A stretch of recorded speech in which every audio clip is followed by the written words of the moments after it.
It's Red Friday, RED Friday, which stands for Remember Everyone Deployed. A movement designed to honor veterans and deployed U.S. troops by wearing a red shirt every Friday. As simple as that may be, Red Friday is a great way to back those who serve our country. Go to dumbshow.com and search for Red Friday to get your red on.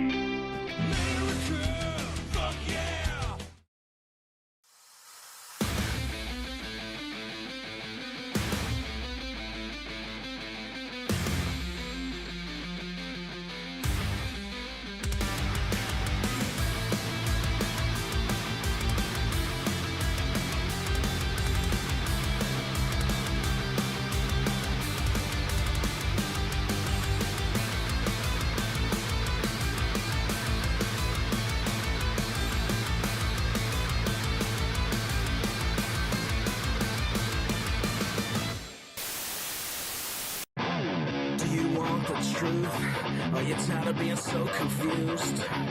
You feel like you're more fucked up than the lies on the evening news. Well, just step right in. We can talk about it all as friends. And if you want, we can hug and kiss and make up for the party ends. Agree or disagree, stop arguing me. 'Cause I'm everything you want, damn sure what you need. I won't tell no lies, back up all the facts with truth. And if you can't get down with that, you must be somebody's dad.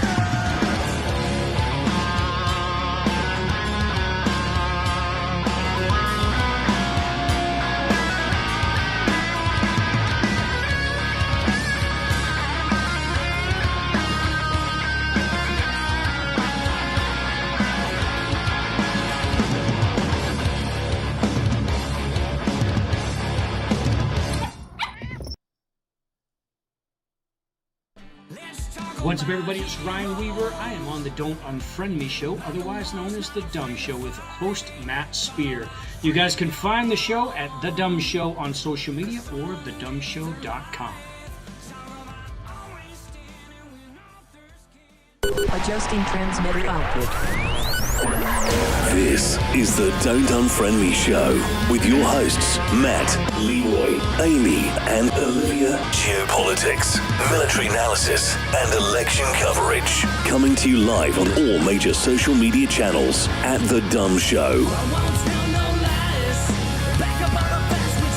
Honest, direct, unfiltered. We can agree, we can disagree. Just don't unfriend me. Hey, what's going on, everybody? Sorry about Twitter. I don't know what's going on. It seems like this week has just been the week of down social media, but we're up everywhere else. We're over on Instagram. Welcome to all the Instagram people. I'm posting over on Twitter right now to let everyone know, hey, you can join us over on LinkTap.go/The Dumb Show. Find your favorite station, bat channel, same bat time, everything else. That is not Twitter, because we're not on Twitter. Liv's got an update on show guest, and man, what an update it is. First of all, I want to talk about our guests last night, Adam and Beth Villarreal. Liv, give us an update. What's going on? Sorry, I'm a little behind. It's not a little behind. It's a big behind, and it's going to get waxed this weekend. Nice try. I dropped the ball. Let me do it again. Yes, you did. Let me do it again. There we go. Just wanted to let you know. It's Friday, folks. You know what happens on Friday? It's not only Red Friday, it's Freaky Friday. It's always in this house. Always in this house. So what's going on? All right. So, do you need me to take this one while you do that? Yes, please. I'm so right Adam now. and Beth, what happened was they were supposed to be here last night. We had our first no call, no show. And normally in my old job, you would have probably got written up if not fired for that. But this is something that was pretty serious. And this is why you have positive intent with people, why we don't trash people, why we don't go negative about people. Sometimes people have bad days. Sometimes people come onto a show and have a little bit of alcohol that they shouldn't be drinking and make an ass out of themselves. But we don't sit there and hold it against them. But with these two folks, they are great people. Unfortunately, they are. Adam had a heart condition and a scare and had to go to the emergency room, and that is terrifying and not good. He's been in the hospital all week. He just went home last night. Yeah. So he's been getting better, and that is the most important thing. So they're going to reschedule I'm going to go ahead and go over the rest of the schedule, and then I'm going to have Olivia go ahead and tell you what else is going on. We might as well get this done. Barry Morgenstein, April 22nd, the headshot photographer extraordinaire, will be in the house. May 1st, my good friend, my brother from another mother, if she was black and I was in Texas, would be Damani Felder. Jeremy Mitchell will be here for Bubba's birthday, May 7th, which is great. I'm excited for that. Because Jeremy Mitchell is a good friend of Chris Tonto-Peranto, Jessica Lynch, and many other people. And he's kind of the behind-the-scenes guy. We want to bring him on. T.S. Dixon will be here, novelist, who also is just a super nice guy who we absolutely adore, who wrote The Woke Mind Viruses, a fantastic book. You can pick it up on the Don't Unfriend Me Show site at thedumbshow.com. And then we also got Ryan Weaver coming May 26th. It just keeps getting better after this. But Ryan Weaver will be here. It'll be awesome. And then Olivia wants to go ahead and make an announcement of what we got in the works. So we don't have an exact date yet. Yeah. I should know that on Monday. But it'll probably be end of June, early July. But Laura Logan will be coming on the show. Laura Logan will be here for a full show. Last night, and I talked to her. I don't know if it media relations, publicist, somebody. I talked to her for a few minutes today, and she was very nice. So she will be on in the next couple of months, which we are very, very excited for. Pretty exciting. Yes. Pretty exciting. Laura Logan is a huge get, and she's super wicked smart, and someone we will be excited to have. Folks, the show goal is up for tonight. $300 is what we're looking for. It's in the kitty. We know it's in the bag. It's just a matter of how long and who decides to help out. But we are a show that bases off donations, and we get our social media money and sell some coffee and shirts and stuff. Which is always nice. But we're not paid by a sponsor. We do this ourselves, and we moved to a donation model after Facebook deplatformed us and demonetized us. And although we still get money from Facebook, we can do no stars. We don't get any money live. We can't do any of those type of things, and they've been throttling us for quite a while. So we do this, and if it's $1, if it's $10, $100, $1,000, we don't care. We appreciate everybody who does it. We try to thank every person. If you don't get a thank you, let us know. Every penny counts. Every penny counts. And at the end of the show, we go ahead and have a ticker that we update every 90 days with everyone who's ever donated to the show. So that's pretty much it. That's my spiel. Now let's get into it. Welcome everybody on Instagram. Let's rock and roll. Hey, remind me after the show to help me fix Facebook. We need to do something with cache or something. I don't know. I've tried everything, but I cannot get comments to load. Yeah, it's. I've heard this is not just you. Okay. Have you tried signing out and signing back in? Yes, I tried signing out, signing in. I shut everything down. I rebooted my computer. Did you wipe out your cache? I wiped out whatever history it is from Facebook. And you've tried another browser? Yes, I did it on. Then it's Facebook. It has nothing to do with on Chrome. It has to do with Facebook. You have to send in a trouble ticket, and that should only take about 16 years. So by the time we have our third child, we should be good. That'll never happen. So That's which means basically what I meant. Never gonna happen, dude. I had a video that had 2.7 million views, and they're paying me nothing on it. I'm like, somebody put a copyright claim on it. I'm like, how can you put a copyright claim on this? This is my video. 2.7 million views. It probably would have made at least $1,500, which we could really use this month. And I'm like, finally, Facebook is going to pay us a little bit. This is exciting. You know, they have zero. They're not paying me for it. I'm just like, you know what?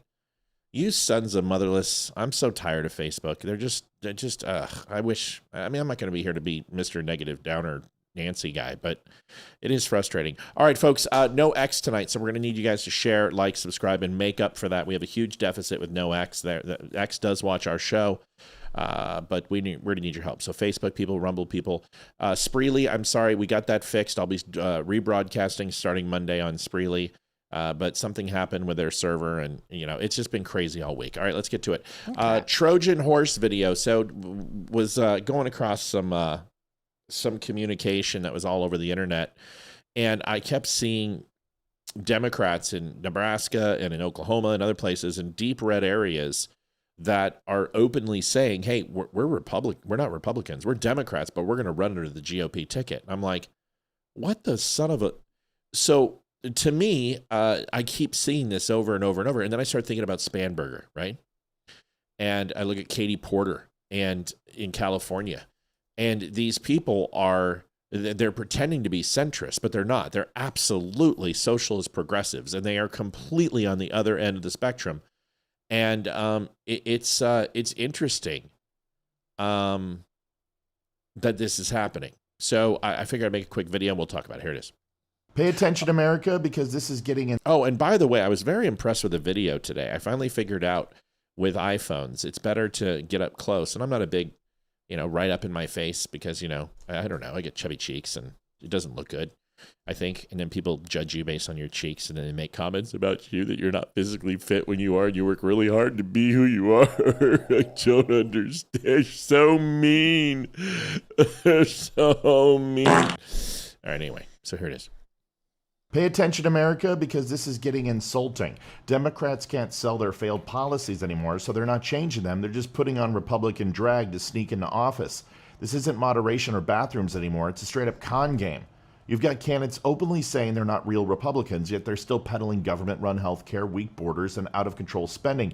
They slap an R on the ballot and figure voters won't notice, and then they bait and switch. They're doing this because they know the American people have already rejected their agenda cold. The polls are brutal. So instead of listening to voters, they're trying to hijack the Republican Party from the inside, primarying actual conservatives and taking over. If your ideas were worth a damn, you wouldn't have to lie about who you are just to get elected. This isn't about serving the country anymore. It's about grabbing power through pure deception. Don't fall for the costume party. The moment that they walk in, the moment that they win, they will change and vote Democrat. This is a Trojan horse, plain and simple. Don't fall for it. Drop it hard. Anonymous donated, and I don't know why this is happening. It said, let's get this started. Dummies are awesome. Let's show it. Oh, hi, Matt and Olivia. Thank you, Anonymous. Appreciate it. Thank you, Anonymous. I don't know why it's not showing up. Hold on. Copy of donate. Yeah, that's weird. Hold on. It's going to be in the main screen share, maybe? Is it in there? Hold on. Uh-oh, don't lock up. Don't crash. Don't crash. Oh, my God. Don't crash. Don't crash. Okay, so there's the widget. And then I have got to basically take this and put this here and then go to Trojan Horse and see what's up Pay there. attention, America, because There this it is is. getting insulting. Democrats All right. can't Sorry sell their about failed that. policies anymore, so they're not changing. I just want people to understand is that the days of down ticket voting should be over. It should. Yeah, you really need to ensure that you're voting for the right person. And you've got to do a little bit of research. It used to be your civic duty would be show up and punch the ticket, but now your civic duty has to be show up, punch the ticket, and research and make the right decision, because it's too damn important. And honestly, a vote in opposition is just as important as a vote in confirmation, in my opinion. And you might be like, well, listen, I'm not in a popular area or a swing state. It's not going to make a difference. Well, that's true in the federal election, but it certainly does not mean that in the gubernatorial or the mayoral races or city council or Congress or Senate, or excuse me, House or Senate. And it's so important to get out there and actually just do the vote. So Liv, you have a little trick that I've given you when you vote on propositions and amendments and bills that come through locally. And when you flip the back page off the main vote, you always see like 5 or 6 things in our town. What do you do? If it has anything to do with raising taxes, the answer is no. It's no. It's always no. They're like, we need money for kids with no legs. No. We need a park. No. We need water. Nope. We need a new fire department. Nope. The answer is no. The answer is no every single day and twice on Sunday, no matter what it is. I don't care what it is. It's kids with cancer. Tough. Nope. Go get a federal grant. You don't need to raise my taxes. If it's something that the city needs, then the city can go ahead and appeal to the state. They don't need county money. They don't need town money. No. Not doing it. So I vote no on everything. So that's the way that I research. I look at it and go, okay, let's read the language. We want to propose an increase. No. And then what's great is I don't feel guilty afterwards, because when I hear the word increase, I just say no. And then I don't read the rest, so I don't feel bad. What they should do is put the increase at the end, so you read it and then get the heartstrings pulled. In. Right. Kids are going to be like losing. We're going to tear down the hospital unless we raise taxes by $0.01 a year. No. The answer is no. It's always no. You're not getting my money. No. Why? Well, because we vote for a tollway and a bridge, and then you keep it up forever. And what's interesting is that every single state in America that has a tollway or a bridge that has a tollway or a bridge that's been around for longer than like 3 years is paid for, and it's illegal. It's supposed to go down. It's supposed to stop being a toll as soon as it's paid for. That's the definition of a freeway. It was a tollway that became free or was established to be free. And this is what they do. And when you go here in Virginia, I can't tell you how many roadways that have been up since God was a corporal, where they're charging $5 for 2 axles, or one axle vehicle when you go through it, or 2-wheel vehicle, 4-wheel vehicle, whatever it is. When you go through it, that it's $7, and you go through 8 of those before you get to your destination. And it's like $56 to go into DC. And I'm like, no, you don't get my money. The answer is no. So that's one trick. The next trick, look at the last name. I know that's bad. But if it's Gallegos or Garcia or Domingo or Venezuela, say no. Just immediately say no. And say, I've got to do my research and research, because 9 times out of 10, a Democrat is going to have a really weird name, or it's going to be a Hispanic name. And that's just the truth. And you don't have to, it's not racist if it's true, folks. It's just not racist at all. And then the next thing you want to do is, you've got a phone. Use it. Before you go in and vote, take 5 minutes, go into ChatGPT, go into Grok, or go into Google and say, here are my candidates. Please tell me the pluses and the minuses of these candidates. Give me the truth, straight truth. I'm a conservative. Who aligns with my values? Even though that is half-assed, it's still better than doing nothing. Fair enough? Yep. Good. Yes. Stop the Trojan horse. Hey, it's working again. Yes, Sorry about that. Marie, donate 2010. Ma Maria. Happy Red Friday. Happy Red Friday to you too. And we love you guys. By the way, if you guys want to, you're like, hey, I don't want to donate. I just feel like it's being wasted, and which is not, but that's okay. But I want to help out the show. You guys can go over to thedumbshow.com. And I'll be honest with you, the Dumb Store, it goes in waves. And, sometimes the store is super busy and we'll get like 40, 50 transactions in a month. And then other times we'll get like 4 or 5. This is one of the 4 or 5 month. So if you got your tax return, everything looks good, go pick up some coffee, get yourself a hat, get yourself a shirt. We have all this wonderful gear. You can even buy Olivia's underwear there. We sell it. And go pick something up. And if she's out of her underwear, maybe you can find something else that you might like. No, I was laughing at Debbie's comment. What did Debbie say? Chat GPT. What will it take to get feet pics from Matt? I've told you $1,000 is my price. I've already told you $1,000. Justin's on top of it. He said $1,000. It's $1,000. I've said $1,000 to get my feet. I'm not cheap, but I can be had. Okay. Now it's not that $7,000 Jewish schmeckle money. That I'll do. Whatever. I'll do whatever you want. I'll convert for that. Yes, and also like the show too. That helps out too. YouTube is way ahead of Facebook. I know Facebook is struggling. All social media has been struggling. Moving on, paying taxes. This is a great video. Olivia found this, and this really breaks down. And what's hilarious is that I'm going to do a video of this, but it's not going to be as funny, but it is going to break down all the different times that we have revolted or pressured against or accepted taxes. Is there a Red Friday hat? There sure isn't, even though I have one. I haven't put it up. I'm going to put that up, Joanne. People have been asking me, and I thought we had one. I have one. I just didn't put it up on the site. Hey, Haiti, Layden. Yaden. Hey, Vivia. Hey, do me a favor. Run around. Grab my Red Friday hat for me, please. Thank you. Don't give me that look. She's 16, almost 16. Navy Federal came in today. Navy Federal is great. We're members of Navy Federal. I've been a member of Navy Federal since 1994. It says Red Friday. It's a black, turn on the light, help yourself out so you can see. There you go. Pick up each hat. That's right. You're going to look at it. Good job. You're doing well. Keep picking them up. Red is spelled R-E-D. R-E-D for red. It's not B-L-U-E. A little bit faster would be good. It's gray in the front. Oh my God, set them behind you. Come on, Hayden, please. Just want to let you know, Ethan would have found it by now. Come on, Hathan, hurry up. I've called them Eden and Hathan before. Oh, yeah, Eden and Hathan all the When I've time. gotten flustered. Hayden, go upstairs and see. It should be by my bed. I need it. Thank you. Sorry that your boyfriend in Texas will have to wait. Well, one moment. Un momento, por favor. We're getting you the thing. But here's the paying taxes video. And we'll show you the Red Friday hat in a second.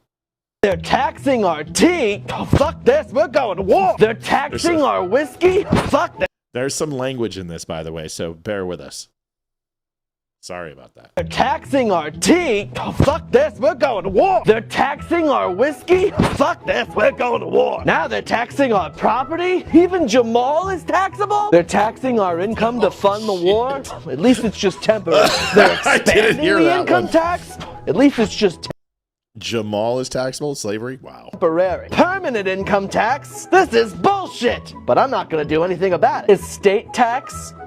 Money that was already taxed and saved up is being taxed again. Social Security payroll tax? Oh, at least it's like money for later that surely won't be taxed again when we go to collect it, right? Paycheck withholding tax? Oh good, now I get robbed every week instead of once a year. Medicare payroll tax? Oh good, you're robbing me even more every week now. Alternative minimum tax? Well, at least those wealthy bastards are paying some income tax now and they're not just fucking the working man. A tax for not being able to afford health care?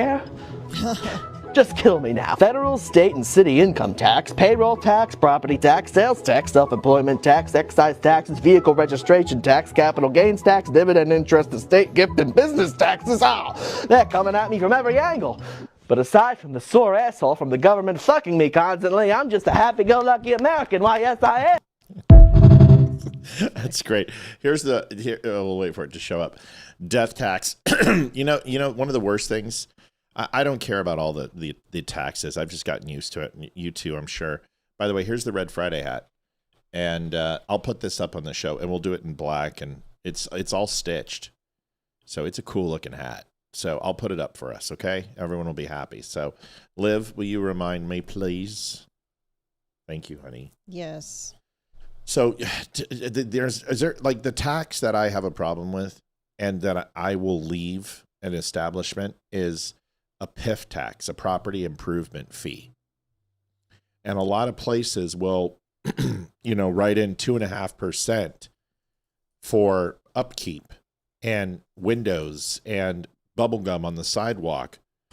And no, it's not acceptable.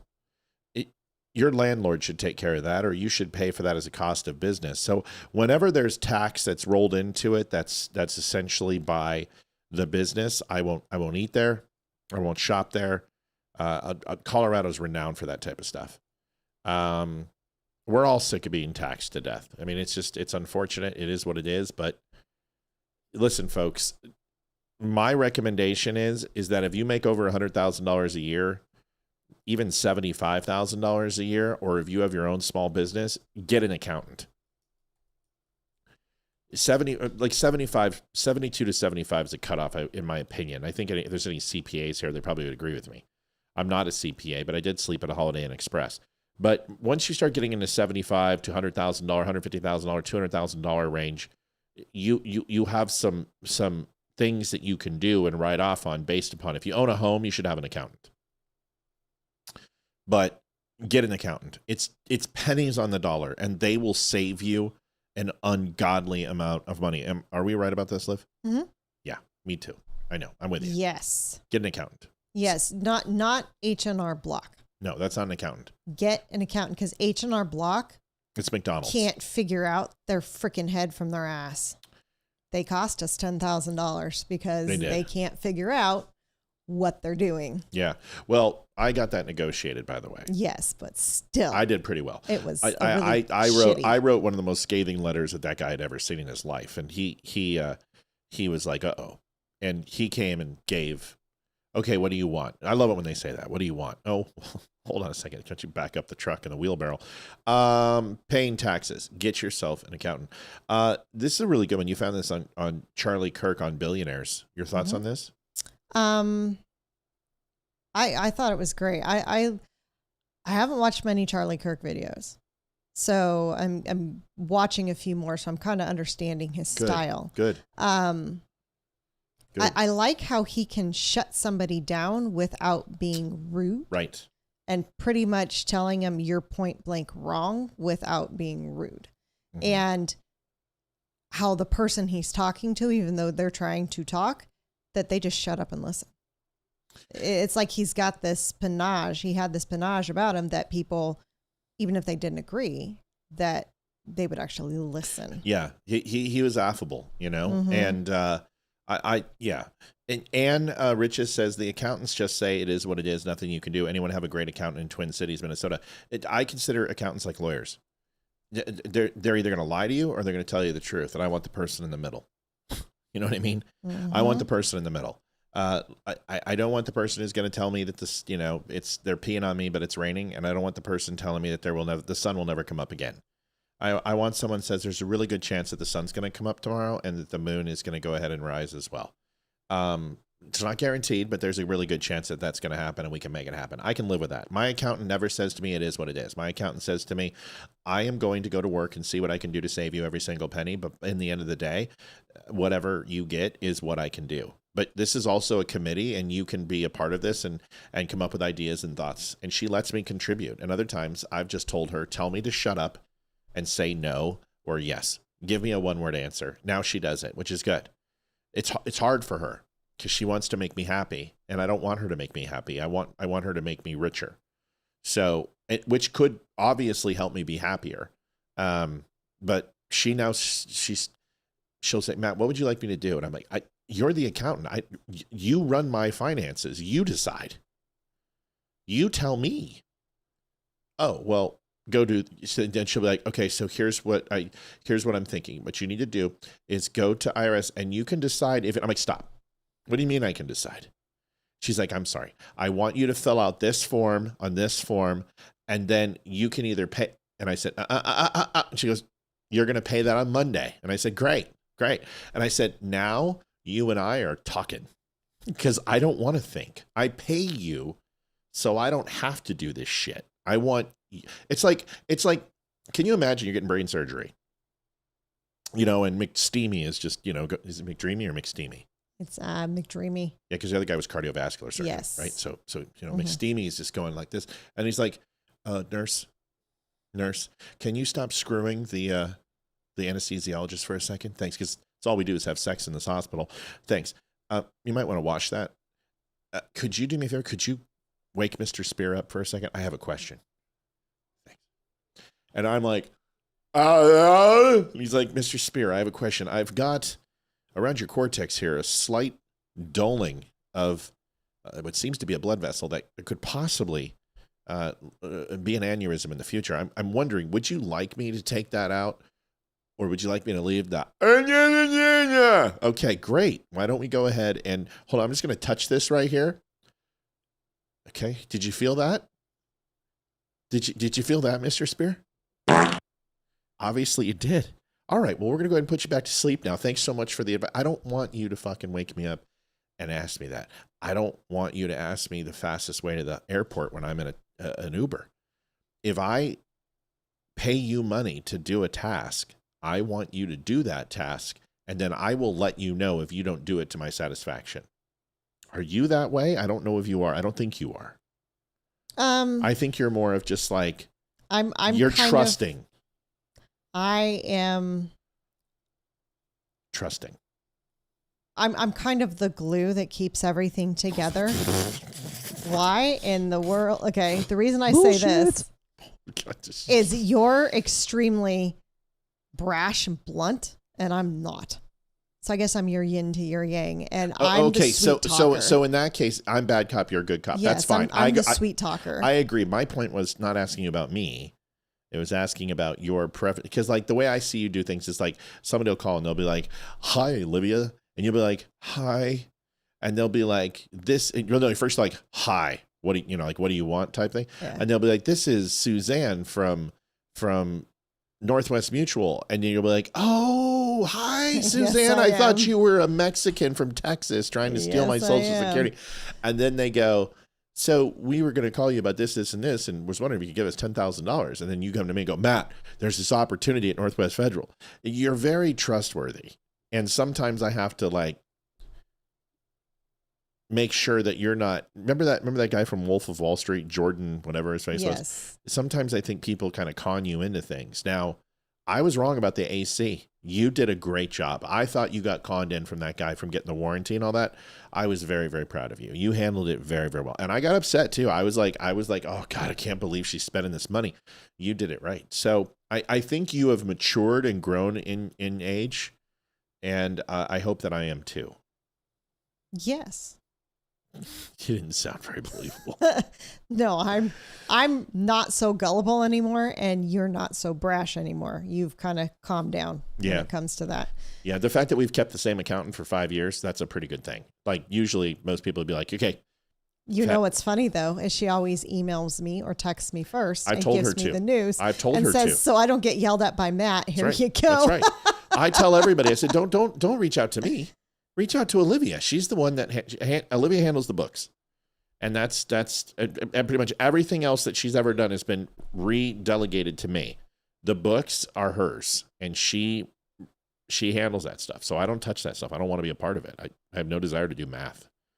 So anyway, good conversation. Yes, we're not on Twitter. We know. Yep. So here's Charlie Kirk on billionaires, and this is a really good point. Watch this. Ask you a very blunt question. Have you ever met a billionaire?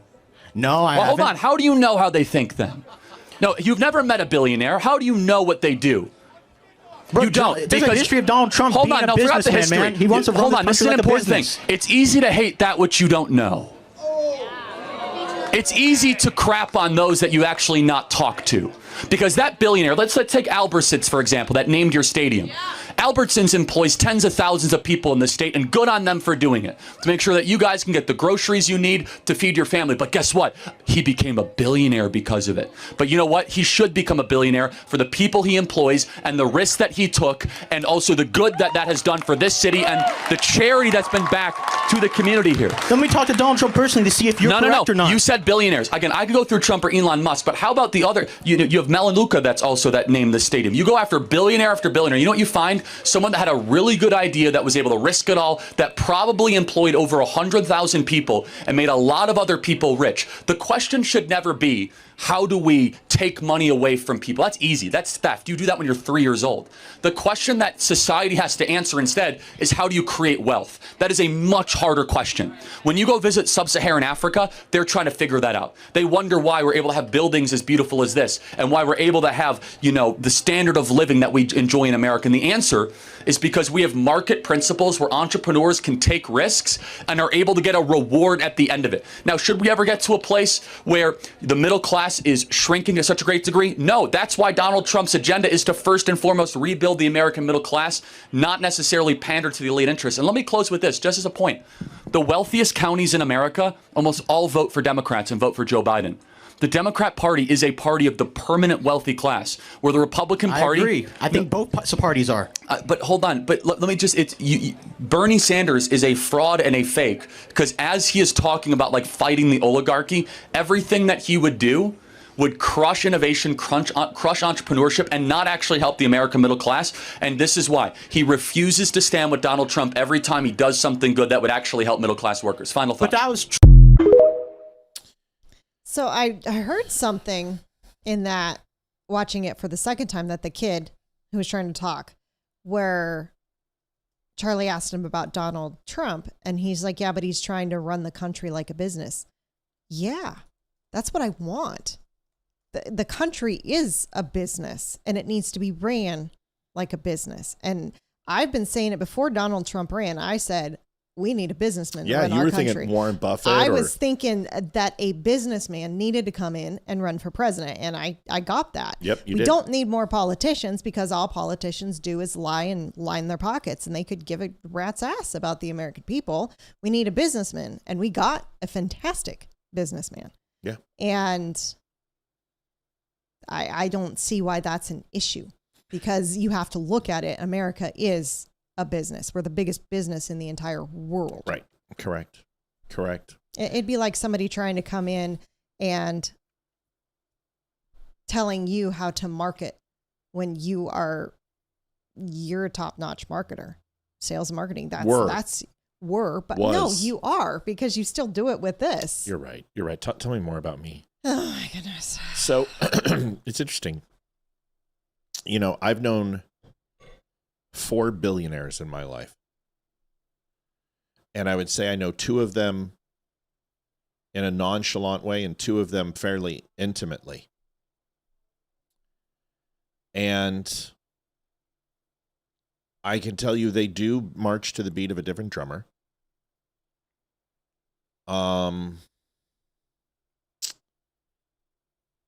This fan is drying my contacts out. I'm sitting here like, You should put it down. Or I know raise it's nice and cool, so I don't care.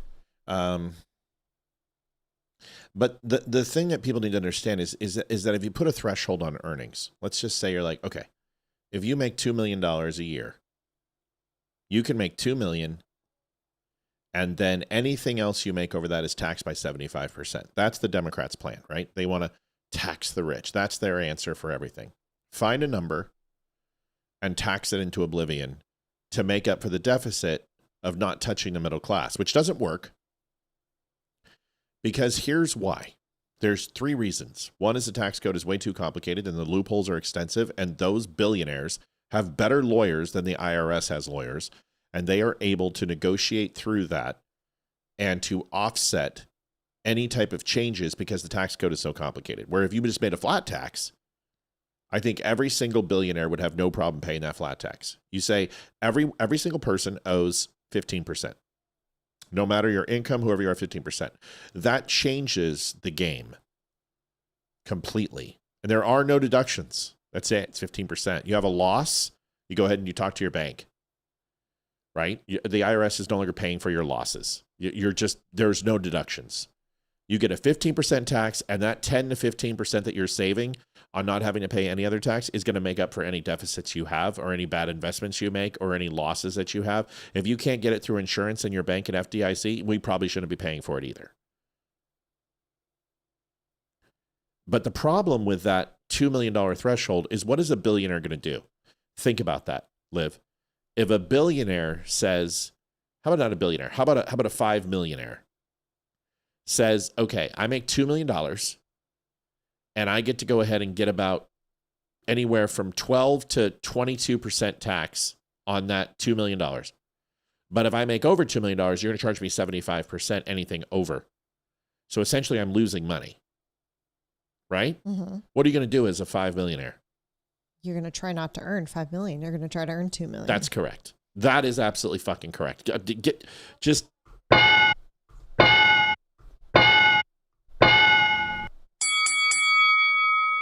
absolutely correct. As a 5 millionaire, I am going to have my budget spent in the first quarter or fourth quarter, second quarter, third quarter, whatever my quarter is where I make the most money.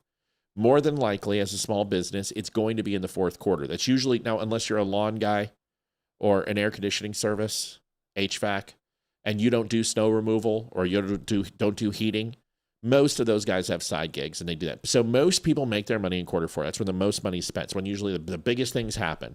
Ovens go out, heaters go out. There's snowstorms, there's snow removal, there's replacing of roofs. I mean, it's fireplace cleaning, right? Which, by the way, we need to get ours done. We do. Please. Fourth quarter is huge.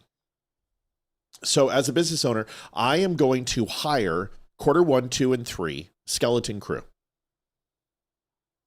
I am going to just keep my business afloat and go down to as minimal amount of employees that I possibly can. I'm going to furlough all my employees. And then when quarter 4 comes in, I'm going to have a hiring boom. And I'm going to invest my money. And the moment that I make $2 million, I shut it down. I'm done. I furlough my employees again, and I start over again. And I literally create a percentage game based upon my revenue versus my tax rate. So my P&L balances and carries me through the entire year, where I'm not going to pay 75% tax because I'm not going to lose money for 3 quarters of the year when I could just make money in 1 quarter of the year and make the exact same amount. That's what I'm going to do. I'm going to throttle my business productivity, which stops the overall hiring market. It stops the goods and service market. It drives prices of goods up because you have a limited quantity of businesses fighting for that consumer. Therefore, cost gets dictated by the amount of supply and demand. And because the supply is low, the demand will be high, and therefore the cost will go up. And that's what every billionaire in America will do. And I mean, you should look at New York City and learn from New York City. Trying to tax the rich, they're all freaking leaving. Yes. And they're going to lose money. That's correct. Like massively lose money because their major taxpayers are exiting the state. Not only that, they will do what Apple did, which is invest their money into Ireland where they can get a 2.3 fixed. A flat tax in Ireland, which in Ireland, if you put in $175 billion into Ireland, that is a great thing to do. And that's when you get tax shelters overseas and the companies leave. This is what Democrats do. They believe that you tax the rich, tax the corporations. What happens is those corporations put their monies off seas. And then what happens when that happens is the middle class gets screwed over. Hi, you're on the Don't Unfriend Me show. What's your name? Hey, Matt, it's Frank. Hi, Frankie. What's up, buddy? Hey, What are you Frank. talking about? I need you to help me understand something. I understand what you're saying so far about, the 5X millionaires, and they're going to run, up until Q4. Yep. And that's when they're going to really go for it. But you were talking about furloughing the people that work for them through Q1, 2, and 3. Yep. Okay. This is what I don't understand. What happens to those? When you say furlough, what are you referring to specifically? I'm going to put them in the unemployment market so they can collect unemployment for 6 months and let the government pay for them, and then I'm going to bring them back on in the quarters. Okay. So this is where I have a problem with that is now we're throwing these people back into the government having to subsidize them while they're off work. Now, granted, that won't be all of them. I think some of them will probably find quit, new jobs. find new jobs, or not work, or create their own business. Right. Yeah, I didn't say it was right, Frank. But I just said that's what they'll do. Right. Yeah, no, I know that. I'm not. I guess I was just... I'm as a businessman, if I made $2 million a year, the only thing I would be concerned about is the next year making $3 million. And making $4 million, but that's not the way that people think with businesses. They want to reach their maximum potential. In order to do that, if you put a 75% penalty on them, they're going to realize that their maximum potential means that they will have to actually increase their overall profit margins by 175%. And that's impossible to do in any business. Nobody does that. In the history of history, there's no company that's ever increased their profit margin by 175% overnight. So you can't do that. Right. So therefore, these business owners will say, I'm just going to game the system. I don't agree with it. I'm just letting you know it's going to happen. I think it sucks, but that's what the government's creating, and that's what happens. And it undercuts its own initiatives by decreasing overall wages, decreasing job opportunities and jobs and growth, and increases COLA. And ultimately, these businesses just have the government pay for it. They don't care. Why would they care?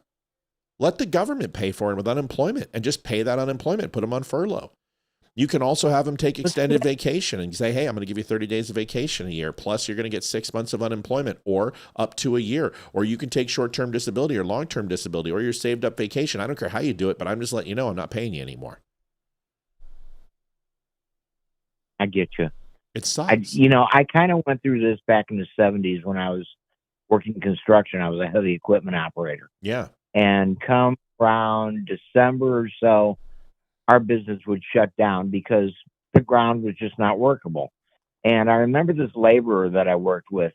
And I said, Roy, how do you get through the winter? And he goes, dude, you just go on unemployment. That's and right. I didn't understand that. I was young and stupid at the time. Yeah, that's what they do. And I'm like, what do you mean? He goes, you just sign up for unemployment. You sit back. And this guy would go down to Naples, Florida and fish for 2 or 3 months and get paid by the government. And I started thinking about this, and I thought, wait a minute. Something here doesn't make sense. I mean, why do I have to depend on the government? Now, considering the line of work I was in, I kind of understood it. Construction is what it is. And, God, I did that from the early 70s up to the mid 80s. ran all kinds of equipment. I ran equipment nobody else knew how to run. Well, that also And, provides a very serious pay now. So the skills gap that's been created, those jobs do well. Crane operators, people who toss crabs in Alaska and the Bering Sea, they make an incredible amount of money for a short period of time. And what do? They go blow it on hookers and blow and alcohol. But if you are a pragmatic human being, you save and you plan. Now, I've had jobs where I make more money. When I was installing cable, I made more money in the summer months and less money in the winter. And there were things that we had to do. Flag selling, even construction would slow down in the winter. And you have to offset that. You understand this. But the point is that why would billionaires continue to provide a service when they're being penalized for doing it? Because it's a 75% penalty, when they could just literally just tell their workers, listen, we're done. We're not doing it anymore. And that's what happens. It happens every single year in retail.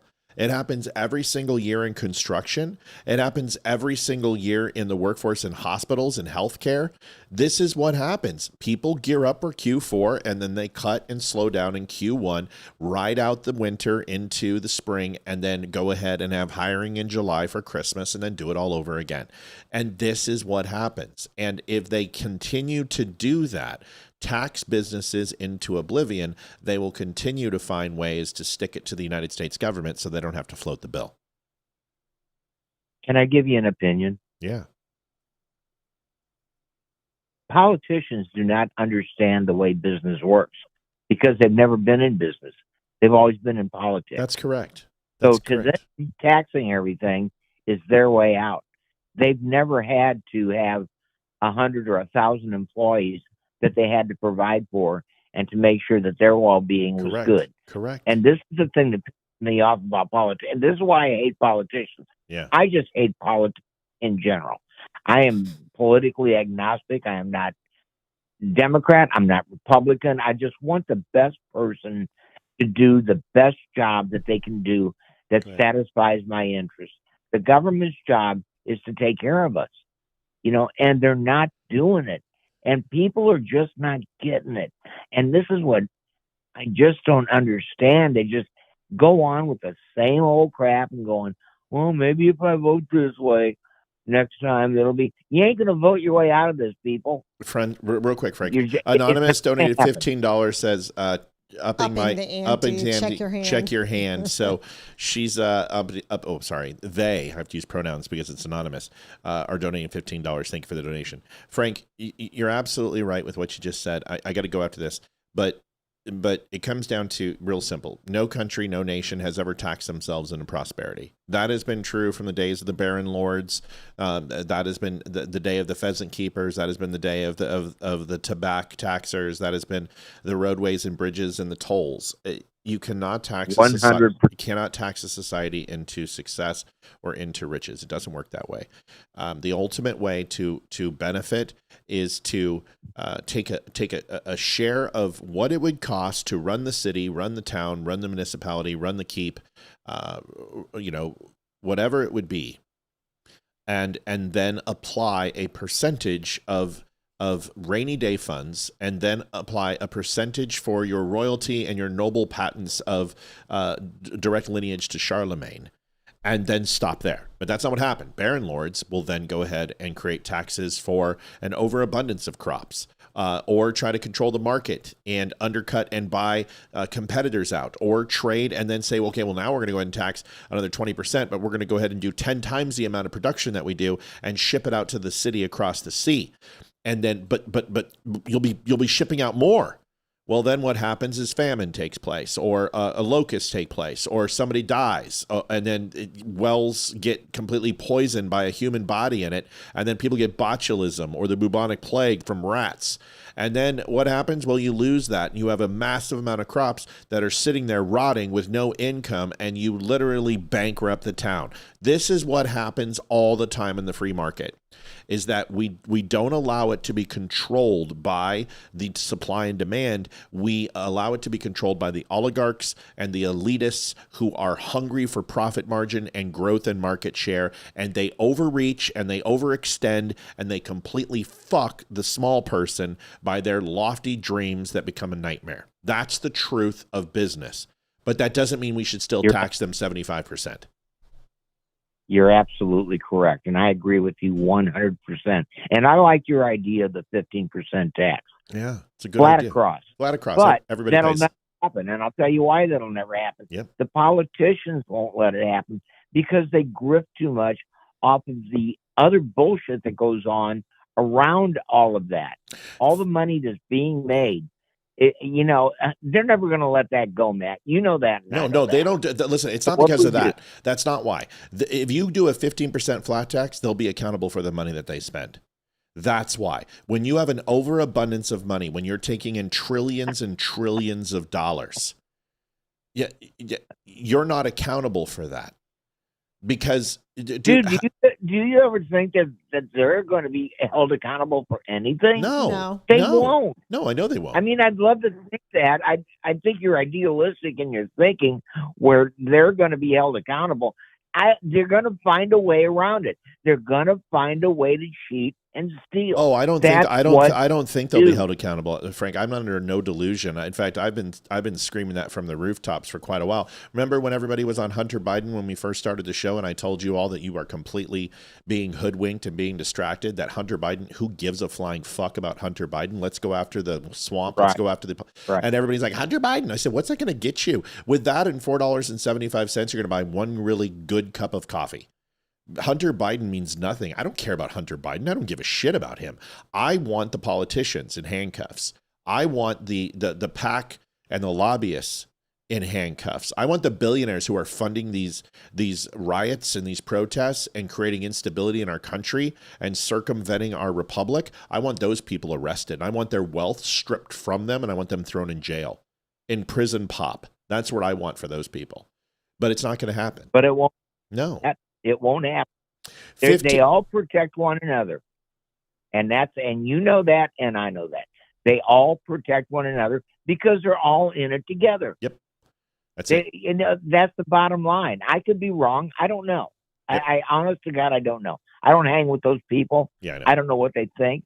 I know what I see, and I don't like what I see. Yeah. But to me, I'm seeing all of them.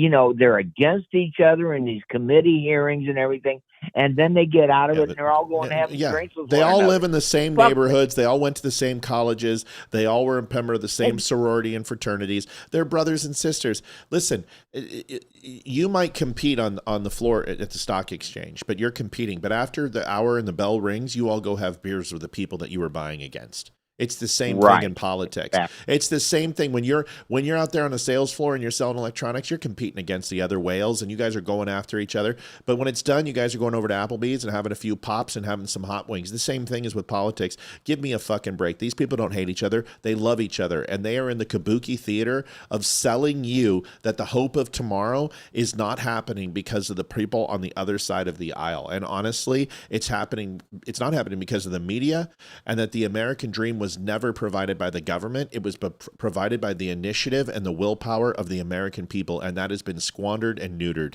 I gotta go.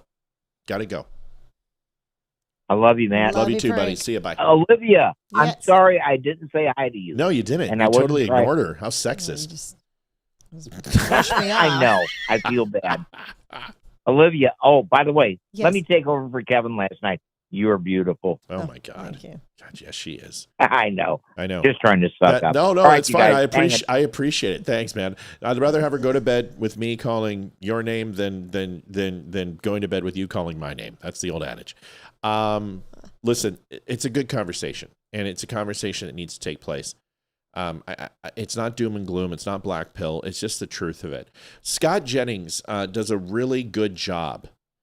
I really like Scott Jennings, and I know he's got a podcast, and I really want to meet him. He's making it up on my list. I just really appreciate his calm demeanor and his ability to articulate his thoughts in the face of ignorance. Here's a really good video of Scott talking about theocracy and really handing it back to the Democrats and saying, we're not a theocracy, and here's why. It's a pretty good one. Happy Friday, Tamar Bush says. Thank you, Tamar. That puts us at 5610. Doing good, decent number, higher than last night. We wound up having a great night last night. If you want to donate to the Don't Unfriend Me Show, go to thedumbshow.com/donate. The URL is literally right here. You just type that in. We have a full secure browser. You can use PayPal, Venmo, your credit card. You can do whatever you want. Pay it like you would anything else. We have done over 10,000 transactions on our sites. That's donations and selling coffee and shirts. We have a very, very secure server. It's run all through 250 megabit encryption. It's all SSL. Go take a look. But if you want to donate to the show, it's the best way to do it. And like I said, if you want to use a credit card, you want to use a debit card, you want to use PayPal, Venmo, however you want to do it, you may. Sorry, didn't mean to interrupt. No, baby, go. We're done. By the way, we will be ordering jackets this Saturday or this week. They'll go out next week for our April and March winners. Sorry, March, that it took us a while to. It's been crazy with taxes. So we'll just anticipate that those are going to be ordered and should be here by the 31st, and then they're going to go out. We'll get everybody taken care of. Mm-hmm. Here is Scott Jennings, and listen to this. This should create some good conversation. Mitch McConnell and President George W. Bush and Ashley Etienne, who worked with the Vice President Kamala Harris and Speaker Nancy Pelosi. Scott, what do you make of what the father said? I think he made some compelling arguments there. Yeah, I would counter and say that, A, we're not a theocracy in the United States. Although our commanders-in-chief and military leaders often pray to God for success in battle, it's happened since George Washington knelt in the snow at Valley Forge. We aren't a theocracy. We have separation of church and state. It may be that the American left is trying to, turn us into a theocracy, which would be quite a development. But he's a president of the United States, which is a political office. The Pope is a faith leader. Those are two different things, and they have had some disagreements, presidents and popes in the past. I mean, I think of Dwight Eisenhower's Order of the Day, D-Day, 1944. Let us beseech the blessing of Almighty God upon this great and noble undertaking. I think every American believes that our invasion of France was a great and noble undertaking, and that it was fully appropriate for Eisenhower to ask God to support our just and noble cause. The president believes that it is a righteous, noble, moral cause to keep these fanatics in Iran from having a nuclear weapon. And that is the decision he's made as a political officer of the United States. And I think if it's an interesting point. When you think of separation of church and state, where do you? Sorry, the TV just turned on, and I got to turn it off. What, out there? Yeah, I can hear it. Oh, yeah, we don't want it to. So wait for you to do that. Got it. Okay. Where do you think separation of church and state lives? What do you mean, where it lives? Which document? It's yeah, think about it. Take your time. It's not a question that I expect you to know the answer to. It's not in the Constitution, is it? Well, I want you to think about it real quick. Okay. Take a second. I don't know. You will. Are we, when you hear separation of church and state, what do you think that means? That religion needs to stay out of politics. That's what you would think, right? And the main, that's what you would think. Schools and stuff like that. That's what you would think. And politics need to stay out of church. Okay, great. But what if I went ahead and I said, let's go over the First Amendment? Okay. Give me some things in the First Amendment. Freedom of speech. Yep. Freedom of the press. Freedom of religion. You just said it, freedom of religion. What does that mean? That means that you can choose to worship whatever God and be a part of whatever religion, right, or not. So when you hear freedom of religion, it almost sounds like freedom from religion. Like religion is somehow this giant colossus that's going to eat you up and absorb your entire soul or something. But it's not. That's not what it says. It doesn't say freedom from religion. It doesn't say freedom from speech. It's freedom of speech, freedom of religion, which is to practice and beholden to no one. Except for your personal beliefs, your own personal dogma, your own theology, your ideology, etc. So therefore, when we hear separation of church and state, it's weird, right? It's kind of wonky. Our founding fathers, why would they say you're allowed to believe in anything you want? Hold on a second. Hold on, I need you for this segment. Okay. I really need you here. I'm not telling you this because I just want to say things. I really want you to work with me on this one. So why would our founding fathers undercut themselves? Let me give you an example. Right to bear arms means that you have a right to bear arms. You have a right to protect yourself. Okay. well-regulated militia. We talk about that, what well-regulated means, everything else. But then what have they made outside of that a statement of responsibility of defense is not from the state, but from the government? Wouldn't that be contradictory to the right to bear arms? Wouldn't it be? I don't understand that. Okay, great. Let me say it again. Right to bear arms means what? That we have the right to have weapons. Great. But what if there was a statement similar to separation of church and state that also said that defense is not for the state, self-defense is not for the state, that it's for the federal government to uphold?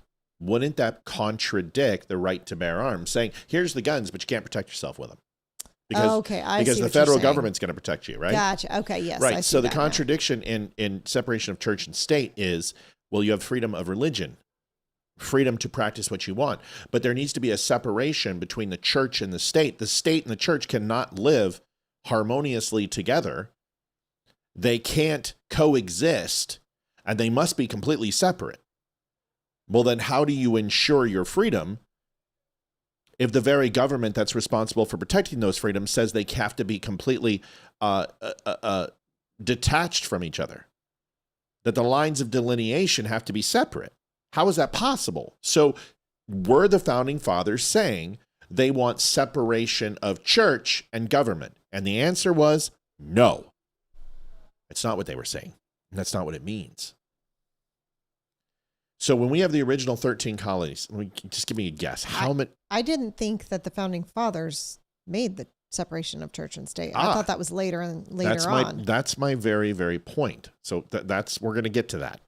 But the point is that if you listen to a liberal or you listen to people who pronounce separation of church and state, they say our Constitution and our founding fathers wanted.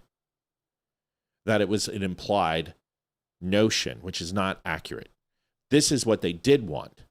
And this is what they meant by the separating the churches and the state based upon government influence on forcing religion at the federal level onto the state.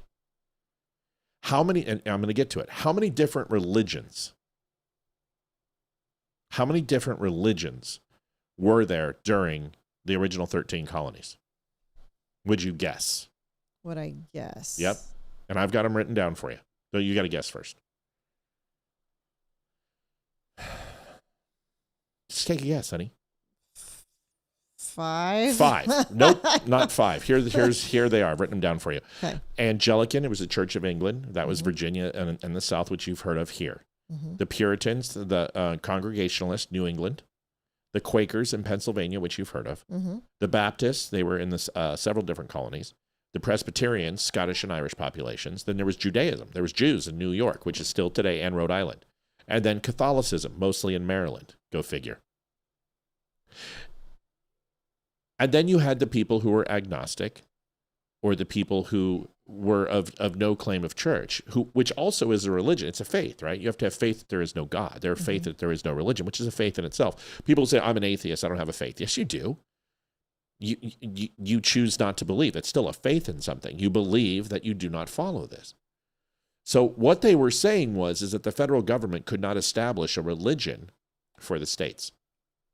They actually wanted every single state to have its own religion. That is what the 10th Amendment is for. Because the 10th Amendment essentially says reserve powers to the states, right? What does that mean? Reserve powers. It means certain things that the state gets to choose, the federal government doesn't get overstep. The federal government doesn't get to decide what happens in that state. When anything that is not written or already declared in either a law, in constitutional law, or into a writ, or to a provision, or to an amendment, is free for the state to decide. This is why marijuana is legal at the federal level, but states are allowed to have legal marijuana in their state if they vote on it. This is why wearing a helmet is, I believe, a federal law now. Wearing a seatbelt is a federal law. But that's because it passed provisions of a 2/3 majority of the states agreeing upon that, and therefore it's codified and then becomes a law that's federal. And then all the states have to follow it. There's a reason why every state is different when it comes to vehicle registration and state tax and income tax and all that fun stuff. They're all completely different. Great. Here's the First Amendment to the Constitution. Congress shall make no law respecting an establishment of religion or prohibiting the free exercise thereof. Thomas Jefferson letter to Danbury Baptist says wall of separation between church and state. But Jefferson wasn't stating what liberals are saying, is that God cannot be at the courthouse. God can, of course it can. Of course it can. We swear on a Bible when we go ahead and take our oath before God. Our money and our currency has God all over it. If you take a look at our principles, our entire moral code and laws that we have based written, off the 10 Commandments. based off the 10 Commandments, based upon God's law. So when people sit here and say that the separation of church and state means that the federal government cannot get involved in any type of organized or state religion, that is absolutely 100% true. But the founding fathers wanted the states to decide for themselves what their best course of action based upon the people who were moving there. Because let's remember this. These were people who were from Europe. These are people from Ireland. These are people from Scotland. These are people from France. These are people from Germany. They were all over the place. It was an amalgamation of Europeans coming into this country. And they all had different beliefs and structures. So therefore, the states where they went ahead and matriculated to and decided to go ahead and make their home of these original 13 colonies had the right to declare their own religion per every single state. So it's a misnomer. So when Scott Jennings says we're not a theocracy, we're not. And we can't be a theocracy based upon constitutional law. However, each state is responsible for its own way of guiding its moral principles, whether through God or religion or anything else. And this is a very difficult thing for me because this opens the pathways for things like Mormons and Islam. Because if a state decides that all of a sudden that its population or a city in Dearborn, Michigan says, well, now we're going to go ahead and make our capital, it's not going to be before God, it's going to be before Allah. And we're going to pray 5 times a day. And we're going to go down and kneel down into the east and we're going to play the prayer. If that city and state decides that, is that legal? And the answer is yes, it is. Something to think about. Yeah. Something to think about. I don't want to hear we have to deal with calls to prayer, not in America. I don't either. But once again, when you have places where you dump 60,000 Somalis, and those 60,000 Somalis turns into 120,000 Somalis, and those 120,000 Somalis turn into 300,000 Somalis, and now you have pockets of areas in our country that are strictly Vietnamese or Jewish or Islam, or it's not Islam, but Arab, Muslim. You're going to get things that you don't agree with in those areas. I don't want to hear it either. But this is something that we need to address. So what do we want? Do we want a federal religion? Do we want to establish that everyone in this country must be a Christian? Do we want a national language that says you must speak English? This is our national language. You have to speak English. Is that what our founding fathers wanted? When not everybody spoke English when they arrived here. Some people were Dutch. Some people were French. Native Americans didn't speak it. A lot of people from sub-Saharan Africa didn't speak our language. A lot of people in the French Quarter in Louisiana didn't speak it. They spoke French. We had the Dutch, or the Germans. We can go on and on and on. So there was a reason why that we were an amalgamation of different races, different colors, different creeds, different credos, different beliefs. Is it still that way today? Should we still hold on to those basics? These are good questions. This is why we have debate. This is why we have politics and classes, so we can have these discussions that we no longer have anymore. Mm-hmm. National language. Some people are for it. Some people aren't. I don't know. It's not mine to answer. I'm for it. Be American, right? You can be American, but you can't be an American if you speak another language? No, I think you can, but our road signs aren't English. So I think you need to be able to understand basically the language and read it in order to get a driver's license. I think that you know, the test to become an American should be in English. It shouldn't be in Spanish. You are entering America. I understand that people speak many different languages here, but I think English needs to be the main language. I mean, you go to France, French is the main language. That's but right. here's the thing. Yep. Starting in your first year in school, they teach them English. It's the language of business. It's the language of business. Yep. And pretty much every foreigner that went to a decent school knows English. I have a friend that is also a nanny, and she's actually an au pair because she is from the Netherlands. When I first met her, I had no idea that she was not from here. She's like a Landeskog, huh? Couldn't even tell. Her accent is very minimal. And then when I got to know her, and actually we started having, I could hear it coming out once I actually got to know her and started talking to her. But I had no idea. Yeah. And it's because she has been speaking English since she was 5 years old. Yep. And they teach it every single year. They take do. an English class. It's not like our English classes where it's literature. It's actually English, and they learn it from 5 on up. So they are proficient in English. And I think that's how it needs to be here. Here's a really good argument that you could make against people who say, well, English shouldn't be the national language. My point is that Donald Trump doesn't have a right to do that through executive order. But I do believe English should have a national language. I don't think we need a national religion. I think that's horrible. Not a good idea. And there's a video I'm going to show you by Ricky Gervais, which really explains it well. But I'm gonna just say, here's the way to beat the argument. When you go to Germany and you're an American, what nationality are if you live in that country? I would say you're still American, right? You go to Africa. You're still American. Australia. American. England. American. Kenya. American. Mogadishu. American. Or Libya. You're all Iraq. American. Yep. Iran. Any country, you're still American. Scotland. Ireland. Wales. UK. Finland. Norway. Sweden. Belgium. Norway. France. I said Norway. France. Mm-hmm. There isn't one. You're not French. You're not Norwegian. You're not Finnish. You're not Swedish. You're an American. When you come to the United States of America, it's the only place in the world where if you come here, you'll become an American. And the price of that is to speak the language of our land. And in order to assimilate and become a part of our country and to become an American, you have to speak the language. Here's something else. Yes. Everyone take a second and I think get about that. what I just said, And because that's really a good argument. No other country in the world allows you to go there and be them. You come to the U.S., the only place in the world where you get to be an American. Go ahead. Well, here's the thing. You go to a different country. Yeah, they might speak English, but when you're trying to talk to a phone company there, it's not hit 1 for English. Right.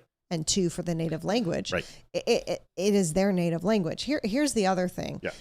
When it comes to the Olympics, there are 3 languages spoken at the Olympics every time. Yep. There's only a couple times it's been only 2. And the reason why, what are the 3 languages? All right, how about we just alternate? I'll give you the first one. Okay. All right, how about this? I it's you know all 3? Yes. Okay, so I'll do 2. Okay. Greek? No. Yes. It's French, English, and the native tongue from the country that they're in. Wait a second. Only Wait 3. a second. Whoa. What do you mean French? French is where the National Olympic Committee or something is from. And it's always, they say it's in French. They introduce people in French. They introduce people in English. Oh, you're right. And they introduce people in the native tongue of the country You're right. And that's it. You're so right. why, if English, why shouldn't there be English? No, you're here? right. No, you're absolutely right. And you know what? The only reason I thought that was because watching the Greece game, but that was the last one probably that we really watched. But you're right. It is. It's French, it's English, and then it's the host country. And the only time there will be 2 languages is if the Olympics are in America, which English. Yeah. And France. Oh, that's interesting. But here's the thing: when they come, when the Olympics are in America, which they are in the next couple of years, they're not going to introduce people in French, English, Spanish, German, Right, Dutch, right. blah, blah, blah, blah, blah. No, it's English because Got we're it. in America. That's great. That's what it should be. Good job. I didn't know. I thought I knew and I didn't know. You're right. I would have sworn it was Greek, but you're absolutely right. Because that's where the Olympics No, but those started. the one thing is the three flags that are always shown and always displayed, and one of them is Greek, the other one is the Olympic flag, and then there's one more, and I can't. Host country. The host country. That's correct. That's what I was thinking. But you're right. You're 100% fucking right. Nailed it. Who are we talking to on the phone? Hey, Matt. I'm glad that we're talking about this subject tonight. Okay. This is Elizabeth. Yes, ma'am. Hi, Elizabeth. Again. Yeah. 3 nights in a row. It's like people are going to start talking about us. I want to make 2 points. Yeah. And the first point is that whenever I taught ESL, which is English as a Second Language for those that don't know, I know that you know, but others may not. What I do on the very first day of class is I take the students and I say, sit by somebody. Well, why does he always have to come in before? I'm sorry, you guys. It's the dog in me, baby. Put that in real quick. Hold on a second, Elizabeth. Hold on. Put that in. Anonymous. Oh, Anonymous has donated 3 times saying, Yes. come on, dummies. Play along. The show needs us not to run right up until the end. I see why Matt gets so anxious during the shows. I do, man. I get a lot of anxiety because I'm like, God, guys, can we hit it? Listen, 7610, she's right. thedumbshow.com/donate. Go ahead, Elizabeth. You got the dog under control. Give us your question real quick or comment. Yes, I am so sorry about that. But whenever I have the first day of school, I get my students that are from different countries, and I say, do not sit with somebody from your same country. And at that point, they are all sitting with different people that speak different languages. And the only thing that they have in common. Do you put Jews and Muslims together? Hey, we had Jews and Muslims together, yeah. You put Baptists and Mormons together? Hey, I would do. You know how much fun I would have with that roster? We don't even look at religion. I'll be like, let's get the Sunnis. We don't even look at Let's bring some Kurds in here. Let's the we Sunnis don't and the even Kurds. look at religion. Okay. But I say, okay, everybody start speaking your own language. And they look at me and there's not one student that will tell me, hey, we want to speak our own language. Mm-hmm. And they always say, but teacher, we don't understand. And I said, okay, if you don't understand, then why do you want us to speak the language that you come from if we won't understand each other in all these other languages? Right. And they're like, we can't. And I said, okay, so can we make an agreement from this day on that we will all speak English so that we can understand each other at this point? That's good. And they're like, that's a good agreement. Then somebody stands up and like, no, just kidding. Exactly. Sorry. And the other thing that happened is whenever I was growing up in Germany, my dad was military, and we did not get to go out on the military, out into the Germans to say, I want you to speak English. No, whenever you went over there and you were not on base, right, they spoke their language. Now, if you tried to speak their language and they saw that you were struggling with it, then they would calm down and say, hey, we speak English. Yeah, in Germany. And they would speak English to you. In Germany. As long as you tried. Not in France, though. In Germany, France, we're like, fuck you, you stupid piece of shit American pig. They hate us. Germans were nice to us, though. But you lived in a good place. Germany is a beautiful country, and the German people are actually very, very kind to U.S. military. Elizabeth, go ahead and put a bow on this so we can move on. Okay, but I wanted to just kind of let people know that, hey, why can we not speak one language? And even if they do come from another country, maybe if we can all approach and say, hey, I can understand you. And maybe if everybody could go through that kind of experience where nobody else could speak but English, maybe that would kind of teach everybody that we need to only be speaking English in America. Beautiful. That's just kind of my it's a opinion. beautiful sentiment. It's a beautiful opinion, and it's nice to hear your opinion on it and not talk about Native Americans or some other shit that we always talk about religion. It's nice to talk about something different, and I like your take, and I think it's a beautiful way. Afterwards, we can sing and get in a circle and sing Kumbaya and eat s'mores. It's beautiful. And you're funny too. I am not funny. I'm being serious. I was just being, usual. Talk to you soon, kiddo. Thanks for the call. Thanks, Elizabeth. Okay. It's good stuff. Listen, fine. Whatever it is, speak English. Bane, the Lord of Darkness. I was born in the darkness, Batman. You only trifle with it. I am the king of the dorks. You kind of went into a different Gandalf. accent there. You MAGA morons. There's some language in this. What? There's some language in this. Just Yeah, I know there's some language in this. Okay, I'm warning. I did go into Gandalf. Thou shalt not pass. That's pretty good. Thanks. Pretty good at that stuff. But I was like, I was born into it, Batman. Motherfucker, Batman. Bane, the Lord of Dorkness. Dude, first of all, roids, bro. Roids. And I promise you this guy's 5'6" and has a small penis. There's language. There's language. Hang tight. You MAGA morons have become just like the libtards, if not worse at this point. And everybody fucking knows it. Everybody can fucking see it. And I love how all you Israeli flag-waving fucking traitors, you're all like, we need to stop Candace Owens from saying bad things about Erica. We gotta sue her. We gotta bankrupt her. We gotta make sure she never says anything bad about Turning Point USA ever again. You people are so fucking stupid. The stupidity from you people is so overwhelming that I'm astounded that you people are even fucking real. I don't get how this kind of stupidity is even fucking possible, yet here the fuck you people are. And number two, you people aren't silencing anyone. You people aren't silencing shit. You understand me? We dealt with the libtards during COVID, during Ukraine, and if they couldn't fucking silence us, who the fuck do you people think you are? You think you're gonna fucking silence us? We're gonna stomp on you the same way. Wait, when the fuck did he become a guinea? I know. When did he be? He's got like all of a sudden a Jersey accent. I thought he was going. a Mexican, and I then he know, turns and all into of a sudden- guinea. I'm so confused. You know, fucking up. You come into my car, I'm gonna go ahead and get a fucking crowbar and break it upside your fucking head and take you down to the deli and get a pickle, you fucking twat. When did the guinea come? I don't know. Oh, sorry. Forgot to censor myself. Oh, I got so much to say about this guy. I'm excited. This is fun. Stomped on the fucking libtards. You understand what I'm telling you?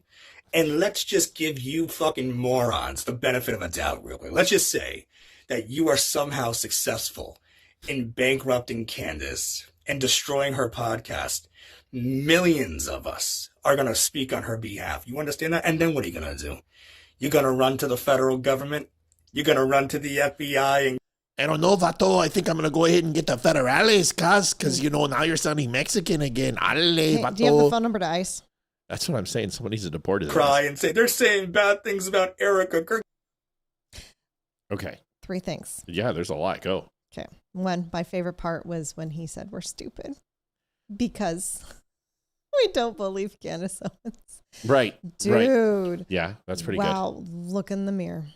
Yeah. Just holy cow. Yeah. First of all, I don't know what this guy's affinity is for taking pictures in the bathroom is, but it's a little freaking cringe. Just saying, dude, you're taking 2 photos and they're both in the bathroom, and one of them you look like one of them's your Tinder profile. I want to swipe right and I can't. And then what is up with wearing a mask? If you're such a badass, why are you covering your face? Why do you have a don't tread and you're wearing a mask? It's it doesn't make much sense to me. Number two. Oh, you had something else? I said I had 3 things to say. Oh shit! And I'm I only sorry. said 1. Whatever. Go ahead. I didn't hear it. I'm 2. sorry. I wasn't, number 2. You never listen, but that's okay. No, I listen. Olivia, the problem is I listen to you all the time, and it's exhausting. You have said that like 20 times. You don't need to bleep it out tonight. Just go call ahead. it a loss. Just go ahead. Just call it a loss tonight. Go ahead. Talk about our Mexican guinea. Number 2, I think he went to the school of Jasmine Crockett because he learned how to, to the audience. Yeah, absolutely. Like the next, he's like, listen, boys, I gotta go. I gotta get my reps in afterwards. Yeah, right. 3, I think he might be Candace's side piece. You think so? Yeah, I really do. I don't Because think- only someone who worships her would talk like her. I don't even- Something's going to come out. There's going to be a picture in the tabloids. TMZ is going to come out and see them out to dinner or something. I don't know. I don't even think Candace would think that he has a dick, considering that's her MO with everybody. Mm-hmm. Yeah, I don't really understand. Well, bro, I've got some bad news for you, man, because Candace, I called it. I said 6 months. It's been 7. It's been 7 since Charlie died. I told you Candace was going to start spinning out the closer we got to this case, because the moment we did, she was going to realize that she's cooked. She's toast. Like, do you understand that she has bet the entire farm that the Jews killed Charlie, that the B cult killed Charlie, that Erica killed Charlie, that TPUSA killed Charlie, the U.S. government killed Charlie, all of this bullshit. The Egyptians killed Charlie, and that Tyler Robinson is not the person who is the assassin.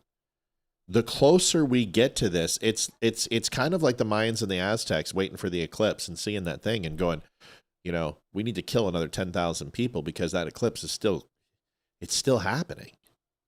She is literally seeing the sunset on her career, and she's going to spin the fuck out. She's not stable. You guys understand this, right? She's a nutter. She's bipolar. She's a narcissist. She's got manic personalities like absolutely crazy. And here's the proof. No, not her talking about stabbing Erica Kirk because she's a clone and we need to find out if she's real to see if she bleeds. So we need to stab her. She actually said that? Yeah. But this, she's losing, and she's losing because of this video. Remember, JD Vance came out, then TPUSA came out, and they laid down 7 minutes, which literally repudiated all of her BS conspiracy theories when it came to the ballistic stuff. So here's what was on Fox, and then watch Candace spin. You know what? I'm going to show you Candace spinning first. So Bane, hang in there, buddy. Saying in there, Albano, is that his name? Albano, sure. The baño, Holmes. What is baño? Isn't that bathroom? Cuz? Bathroom is bathroom, yes. I live in the darkness, my little vato conchite. Okay, here we go. Candace is losing her shit. Watch this. It's bad. It's going to get worse, folks. The spiral has begun. Remember who called it? This guy. What has 2 thumbs and said Candace Owens was going to go batshit crazy? This guy. Watch this. I do not believe Tyler Robinson assassinated Charlie Kirk, and I believe that Turning Point USA is implicated in this moment in a cover-up of sorts. To me, looking at the evidence, which I have done more than anybody else, there is a cover-up taking place, and lo and behold, Erica goes on Fox News and says, I want to make sure to speedy trial on the victim, whatever. And now can we see the digitized files? Can we see the fingerprints? Can we see your process and how you got this? No. You just get the summary. The summary report is all you need. No, actually, we need to make sure that what you're saying you saw and what you have is real. Also, aren't there 5 other sets of print? No, all you get is our summary report saying that Tyler Robinson's fingerprints are on the gun. Actually is kind of a known reason. Like, we don't know, but we know. Over and over, with everything that I have looked at, I don't think there's a single soul who has given more of their life, spent more hours examining this case from every aspect than me, because I deeply care about this. And I am telling you, I have not seen one shred of convincing evidence that Tyler Robinson shot Charlie Kirk. Not one, okay? They have been signaling to the public that the evidence is so overwhelming. Dude, it's going to get worse, man. Wait till she gets... Right now, she's on an SSRI, okay? You can tell everything about her. She's blowing up on the hips. Her eyes are glazed over. She's on some sort of medication to control her bipolar and mood swings. She's going to spin out, folks. She's going to start introducing alcohol. She'll introduce maybe some methamphetamine or coke or whatever it would be. But this chick is going to spin out like no other. And she is going to crash. Every person who's bipolar and manic like this, I've got a mother. And I got a sister, and I had 52 years of experience with both of them. She looks just like Kelly. She is the white Kelly. She's gaunt in the face, unhealthy. She looks horrible. She's absolutely manic right now. This chick is going to go the way of Whitney Houston. Watch. They're overwhelmed. They wake up, they have to pop a Xanax because they're just so overwhelmed by how obvious it is that Tyler Robinson projection shot Charlie Kirk, and yet they're trying to play this game right now. Charlie's friends are in office right now. Donald Trump, Vance, and Kash Patel are allowing this charade to go on. Since they all love Erica so much, she's so innocent, she's so wonderful, we love her, I want the public to get off of her. So why don't you pick up the phone and command your FBI and your ATF to hand over the files so Erica can have her speedy trial? Oh, I know. Because it didn't happen. We all know the story that they are giving us is absolute fed slop. Don't think that we're going to fall for this nonsense of a summary report and you presenting. There's so much evidence. It's overwhelming. No one believes this. And I am literally on fire right now and just needed to rant because I'm watching this and shouting at my screen because I cannot believe the audacity of Erica Kirk. Okay? People, you can call me whatever you want. I'm happy to be public enemy number 1, 2, and 3. I find her to be malevolent. And that's all I'll say about that. I'm amazed she could pronounce that. I know. Correctly. I was just going to say, wow, at least she's shocking. She stumbled over that word. Malevolent is what she said one time. Dude, chick is going to spin out. I mean, I'm telling you, once the trial starts, they're going to find her in the bathtub like Whitney Houston, or they're going to find her with the Heath Ledger cocktail. She is out of control. This woman has no. She needs to get some mental help. She's got PTS. It's obvious. Charlie Kirk was someone who meant something to her. She was in love with him. She cared about it. It's obvious, right? I mean, everyone can see the signs. I've dealt with enough vets who've come back from overseas and had these very similar signs. The chick, the thing is there's nothing on terra firma, nothing on this plane, this corporal plane, that she can achieve or reach.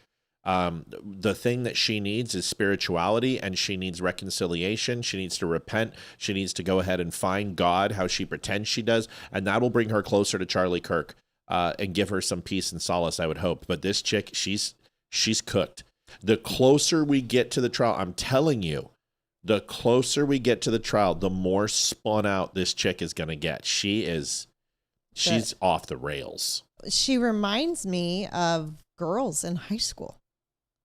She's she's worse than that, dude. And she's worse than that. Jealous. She's nuts. Jealousy. Oh, she's wacky. I know, but she's the whole jealousy thing of Erica Kirk. She hates Erica. She hates. Wow. She imagines. I'm telling you right now, Candace Owens, just because of my mom and my sister, and I can recognize the signs. I'm not a clinical psychologist. I can just tell you, I live with it. She dreams about Erica Kirk getting shot, just like Charlie. She wants Erica to die. She wants her to literally have the most horrific and bloody death in front of everybody. That's what she wants. She wishes for that. This is the type of woman she is. She is completely fucking nuts.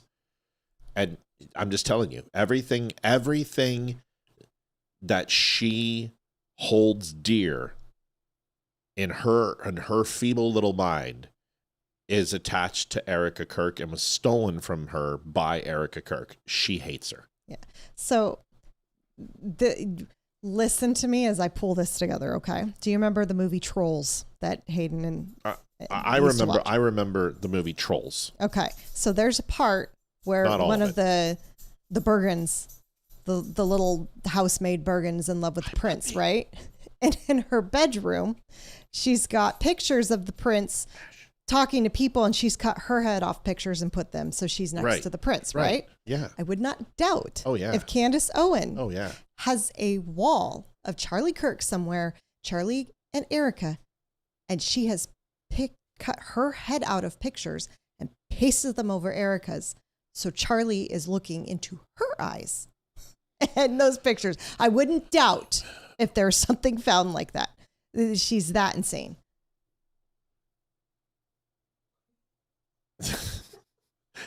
Yenny is sleeping in Ash's bed, and Ash is biting on her, and Yenny's gonna run now. Ash, leave her alone. Be nice. Leave her alone. Stop. She's in your bed. Suck it up. You weren't even there. Oh, she's gonna kill her. She's gonna kill the cat. I can't listen. Yes, Sherilyn said it. That is exactly what I was just going to say. Sherilyn, you are so right. Munchausen by proxy. Absolutely, because this is what happens with bipolar disorder, with manic depressive, especially in mothers, is that they will then take it out on their children. And I am so fearful of that Candace will take it out on her kids. I'm telling you, she's not stable.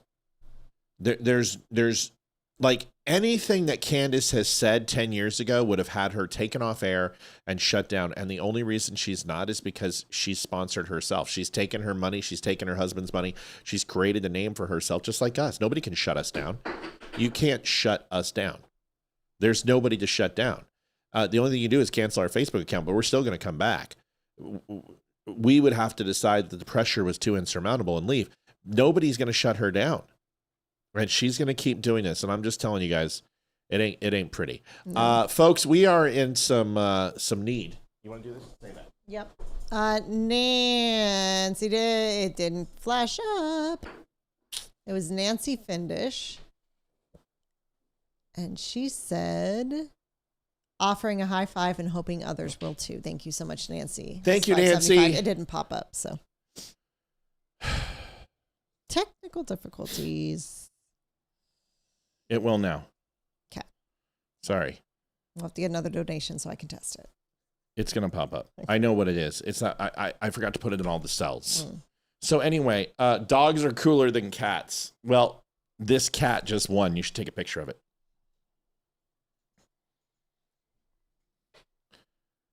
Hurry. She'll move. All right, send that to me. So, folks, we are sitting at donations. Thank you guys for your patience. Looks like we just got one in, honey. Okay. We're sitting at 81.85. Need a little bit of help. Thank you, Nancy, for helping us out. We're still going. Instagram's going strong. Nice to see more people on Instagram than there were last night. As long as we can continue to grow, that's important. Here's the image right now. So funny. Hayden's like, when I'm baking something, do I have to do 25 more or 25 less? And she sent that to me 20 minutes ago. Let's hope she didn't do it more. It's going to burn. Yeah, I got to duplicate this to the Instagram show. There we go. So there it is. There's Yenny is in her bed. Ash is like, dude, I'm so upset. Get this cat out of my bed. This is my time. And Yenny is standing pat. I gotta have faith. So people are asking why this thing's taking so long. But because the defense is trying to, right now they're just trying to establish if there's enough evidence to continue on with the case and establish when the trial date will be. And of course they're asking for a 6-month continuance. It's already been 7 months. They're asking for 6 more months. That means before we even get to a trial date, it would be a year and a month. And the judge has to put an end to this shit. They have an open and shut case, is my understanding. They have enough evidence. They're ready to go. And the defense is putting a stalwart in this. I want it now because I want to cover it. So that's where we're at.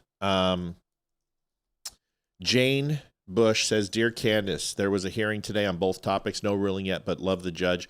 You need to relax before you accidentally spill the truth. Sweetie, relax and let justice to occur before you stroke out. Candace is cuckoo for Cocoa Puff. She needs a facility to handle her latest issues. You're so right, Jane. Mm-hmm. And it's not because you just agree with me, because I'm willing to listen to different opinions, but nobody can do it. Everyone tries. Nobody can no. The only people who enjoy Candace Owens are people who hate Jews. That's really all it comes down to. All of her defenders, Evan Kilgore, Nick Fuentes when he was defending her, Megyn Kelly, Tucker Carlson, Hodge twins, it doesn't matter who it is. They all are anti-Jew. You guys, I had a question for you too.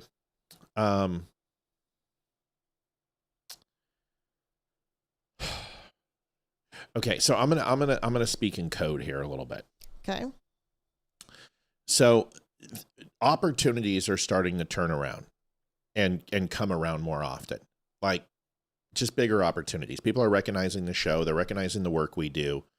They're recognizing, okay, this group can't be too bad because people continue to keep coming on the show. They've been around for 5.5 years. We've seen their name. We know who they are. And there's something to it, you know?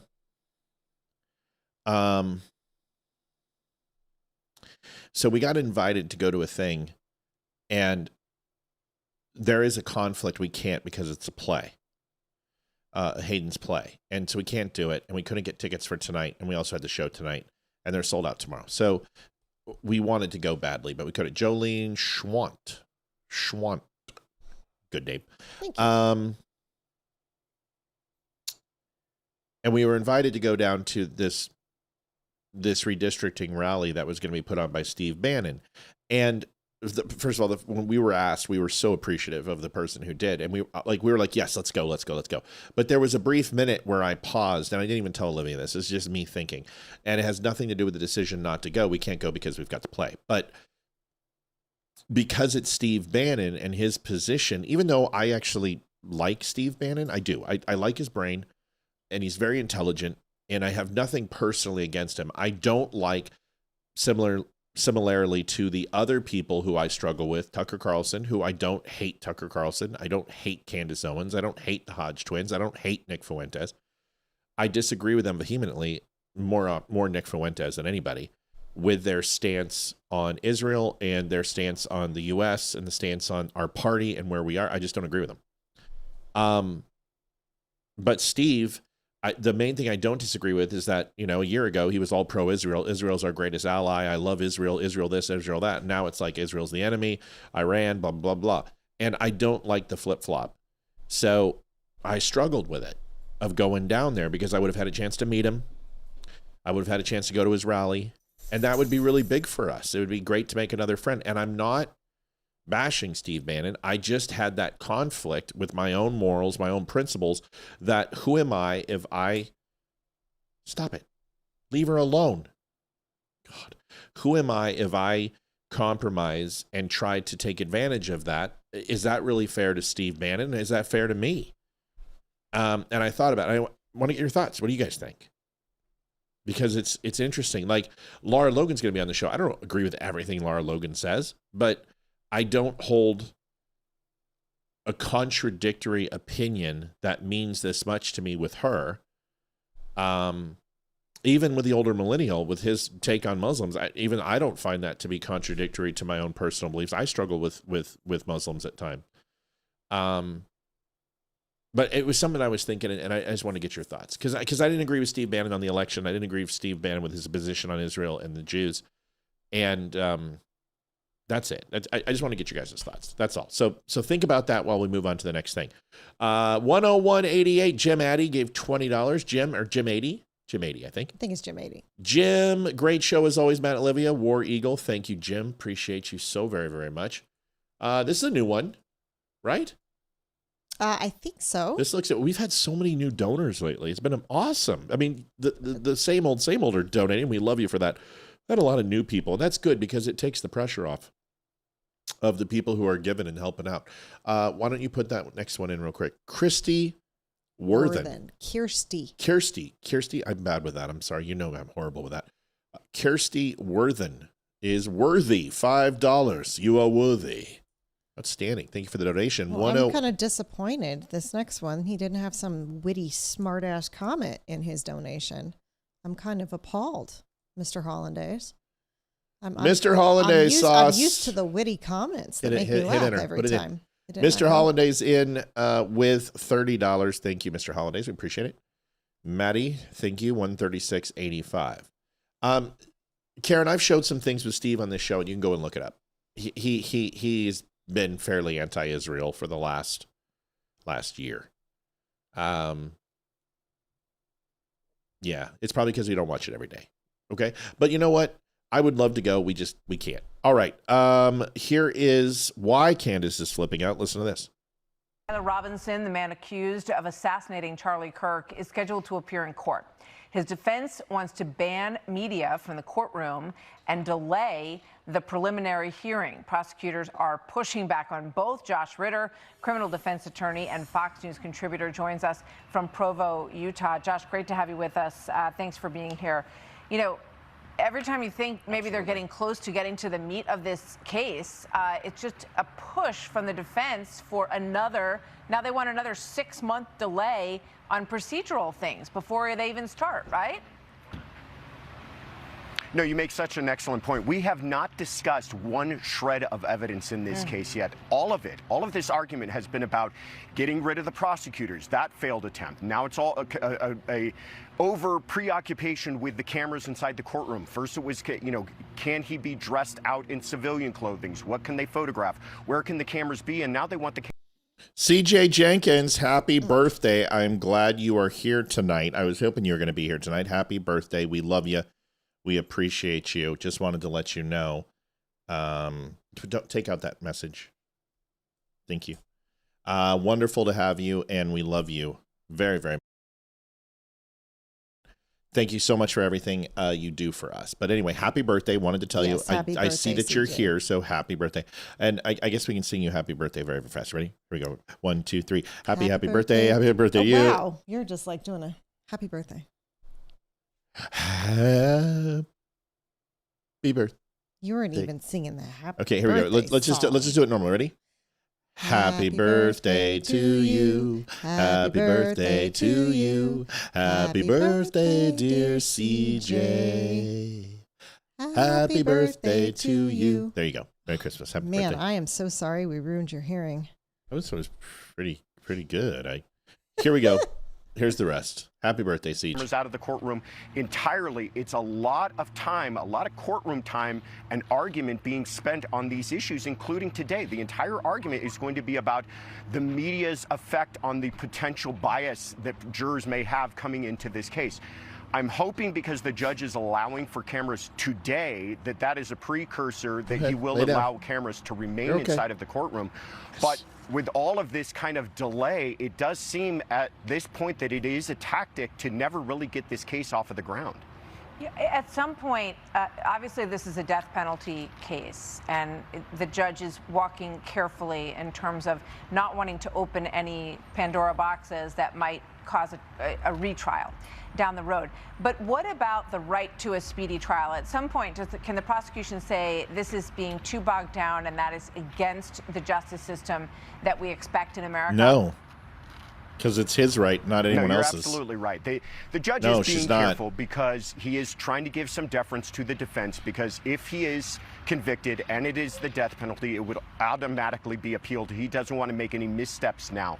But Erica Kurtz's own legal team has filed paperwork. In Utah, there is an ability for victims to advocate for their own speedy trial rights. She's filed something, a petition to the court. That has to be taken seriously. So yes, the judge should, and I think it's right that the judge is cautious in how he proceeds and allows the defense to have full-throated arguments in court.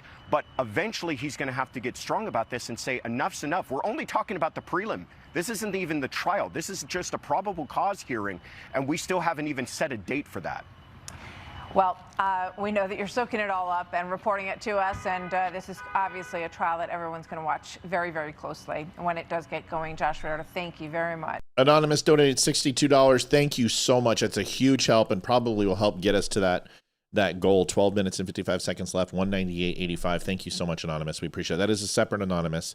We have multiple people who can't put their real names in because of family members and things to that effect who get upset when people donate. So kind of stupid, but we love them anyway. Thank you for your donation. Not saying you're stupid. I'm saying your family members are stupid. Don't take it personal. Here's the rest. Well, there is no more. That's it. This trial is a show trial at this point. This is ridiculous. It's stupid. I'm sick and tired of it. It needs to start. Fair and speedy trial is for the defense. It is for the accused. But it's also for the victims too, and it's a consideration, yes, and the judge has to consider that. But it is a capital case, and anything that he does, he has to be careful because it most likely will go to appeal, and no judge wants to be overruled in the appellate court. So this is something that he's giving them all the rope that they need, but another 6 months is ridiculous. Was listening to Data Proceedings so much wah-wah about podcast media and body language reviews. Yeah, it's stupid. Deb, I agree with you. I'm tired of it. I want it to start because I want to broadcast, and I'm going to be spending most of my time watching it with y'all. And it's something that I want to do. And God, I wish I could go to Utah for a couple months, but unfortunately I can't. Do you guys remember Douglas Murray? He was that British guy who went on Joe Rogan and everyone blasted him when he was going and debating Dave Smith. And he was saying basically that we're listening to the wrong people, that experience is important, experiential learning, not just book learning, not just watching a video, but he had a very, English accent, and everyone was like, oh, he's very pretentious and he's a douche. You know what? Douglas Murray and I wound up being right. Here he is. I will find something that he did that I wouldn't have done, because if I'd have been running the British Empire in 1939, I'd have known exactly how to do it, and I'd have known how to hold the whole thing together, and I'd have kept Stalin back, and he'd have been great at Yalta, and this is... But I don't think anybody's saying that. Yeah. And maybe I'm being a little hyperbolic, maybe. But I told him, maybe trying to provoke him a little bit, that I thought Churchill was the chief villain of the Second World War. Now, he didn't kill the most people. He didn't commit the most atrocities. But I believe, and I think when you really get into it and tell the story right and don't leave anything out, you see that he was primarily responsible for that war becoming what it did. He and these other guys are all doing the anti-Churchill stuff now. But he's not doing an anti-Churchill stuff. You know, the circles I float in, it wasn't that crazy of a thing to say. It's like, yeah, we all know Churchill is the villain. I thought that was common knowledge. But you can't say he helped his country. I was in London 2 weeks ago. Like that, they didn't win the war in any meaningful way. Like he wrecked the country. No, but the question is like, where's the victory?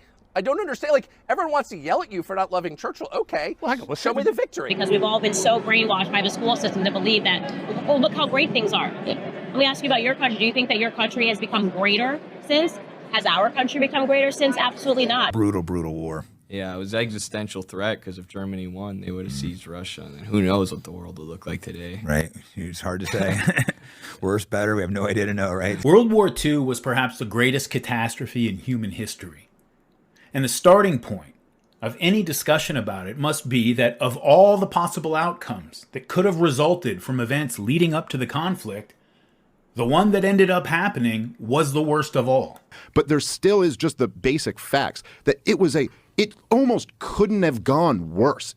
Sorry, I just have to address that fundamental. You say the outcome of World War II and everything that happened in it was the worst thing that's ever happened, and the worst thing imaginable, worst possible outcome, you said. No. Just about. You said worst possible outcome. Let me give you a much worse possible outcome. Hitler wins. Right. Okay. Sure. So it's not the worst possible outcome. I mean, that's true. Listen, but okay, Hitler. Yes. Okay. I'm not saying you can't dream up a worse outcome. Do you decide to go, hey, what else have we been lied to? Maybe Churchill wasn't a great guy. Maybe Hitler wasn't such a bad guy. Maybe the Holocaust, etc., etc. Nobody is saying that. No one is saying maybe Hitler wasn't such a bad guy. Because I honestly think that Hitler was a good guy based upon my own research, not my public education indoctrination. To transcribe Hitler's speeches in English. Yeah.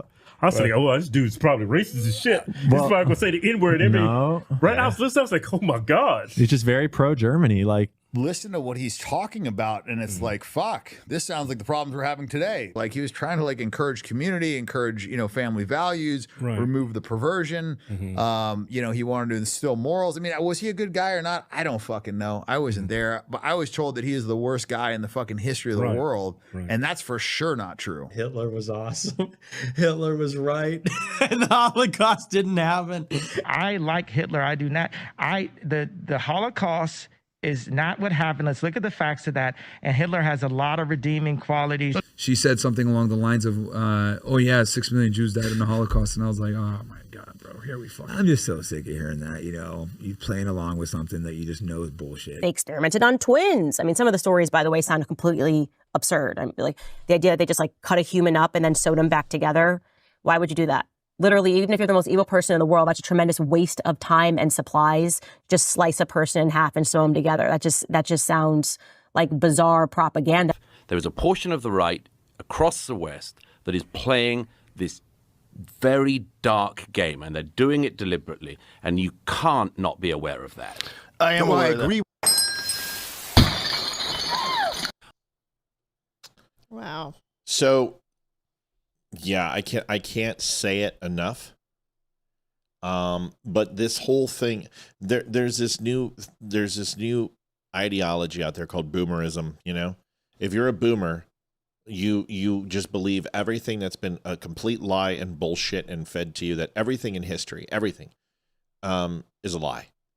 And it's so very similar to the people who are atheists and the people who work to promote dogmatism and have derision and cynicism towards religion.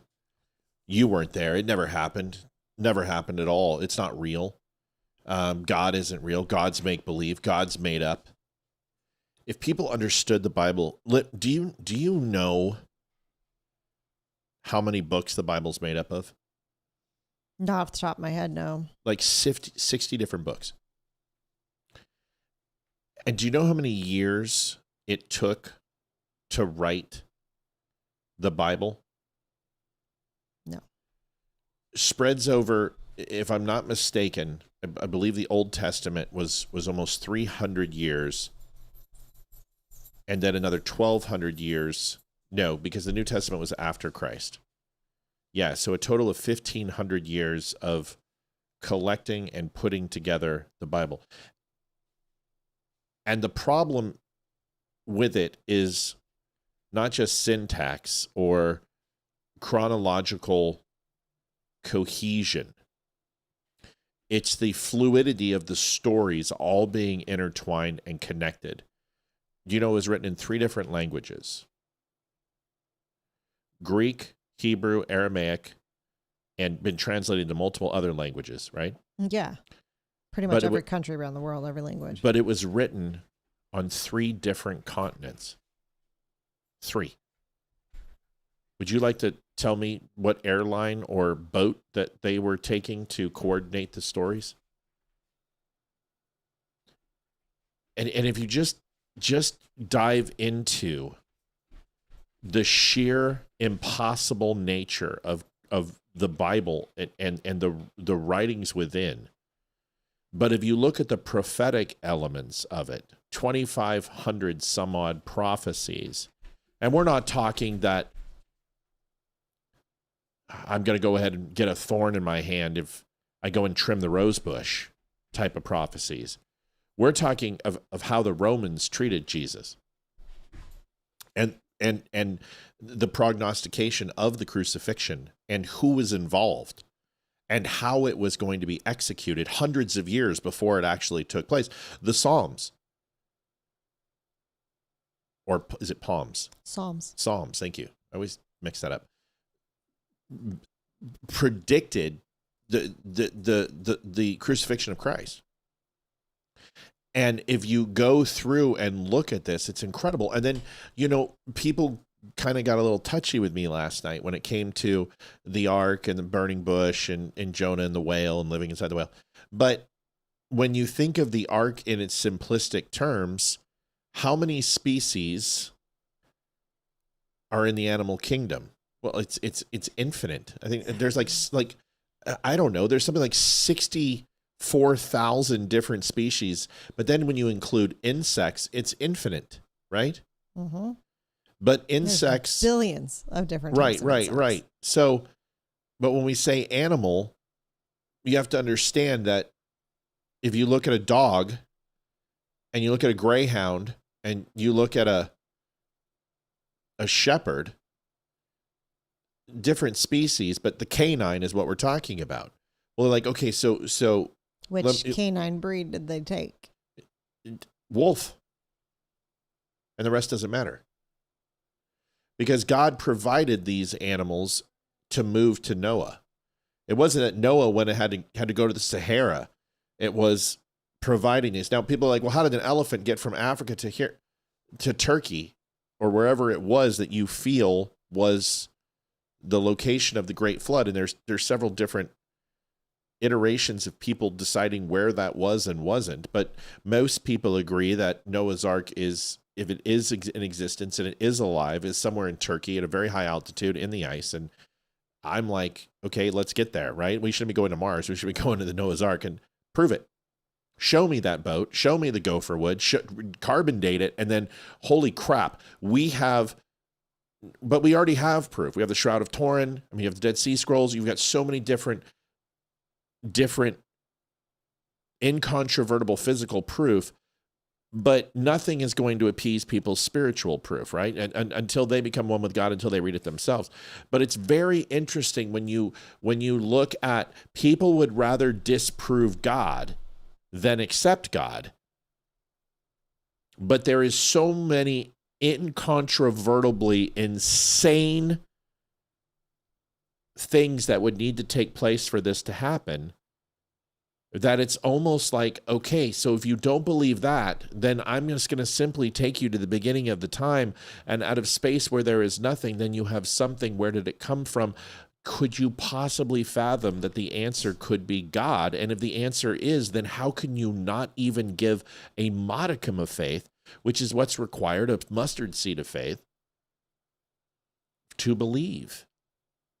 Because if you can't understand how the creation of the universe took place, maybe it's because it is impossible for you to understand because it is biblical. It is a deity. It is a power that is unbeknownst to you because you don't have it within your conceptual cortex to comprehend. So when you start studying the history of the Bible, it's very interesting. So my point is that when you look at all of this and you say, okay, I accept those things. Now let's see what the Bible says about the end of days. Let's see what it says about the Jews. Let's see what it says about the Jesuits. Let's see what it says about ancient Samaria and ancient Judea. Let's see what it says about the Philistines. Let's say what it says about the Canaanites, and let's read and let's try to understand it. Okay, now that we've done that, and we know that it's prescriptive in the Bible that throughout the course of the history of the Jews, that they have been genocided and tried to be eradicated from the earth and expelled from countries ad nauseum. And that the end of days will take place. Why and how? You might want to just consider that if all of those prophecies and all of those 60 different books and the 3 continents and the 3 languages and the 1,500 years spread out of writing this story, that if that is even remotely a scintilla of truth could be possible, even 1% could be true, then you have to take it for fact. Do you not? Because if I told you that there was a disease out there that was going to eliminate every single person on earth and would eliminate us within 72 days, the entire human existence would be gone and we would probably start over with the bees or cockroaches if this was released. If there was a 1% chance of that happening, would you not have to assume that it's a 100% chance and defend against it? Is that fair? Yeah. If aliens were going to invade our planet and kill us all, would we not build some sort of defense if we even had the slight scintilla, 1% chance of that happening? Would we not act as if it was a 100% chance of happening? Yes. Then how can you not take the Bible for the same? How can you not? Based upon all of the things that I just said, that leads you to an equation of at least I don't know, or that's curious, or holy, I've never heard that before, then you would have to stop.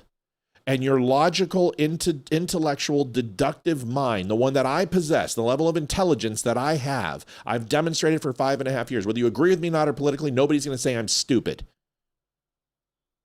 If I've come to the conclusion that you at least have to prescribe for the basis of at least self-preservation that there is a modicum of truth in the Bible and the Word of God, then I have to assume with that mustard seed of faith, with that faith of a child, with the inquisitiveness of a child, that I have to prepare that it is factual. And if it is, then I have to prepare my soul for that. Is that not right? Yes. Or am I wrong? I know I'm going deep here, and I know I'm going down ways that are not necessarily. I think it's up to everyone's own interpretation as what it comes down to. They can't hear you. It comes to everyone's got their own interpretation, and that's what it comes down to. Unfortunately, not everyone's going to look at it that way. No, but you don't have to. That's not what I'm saying, though. But if you're going to make a choice to repudiate all of those facts, it's kind of like people who say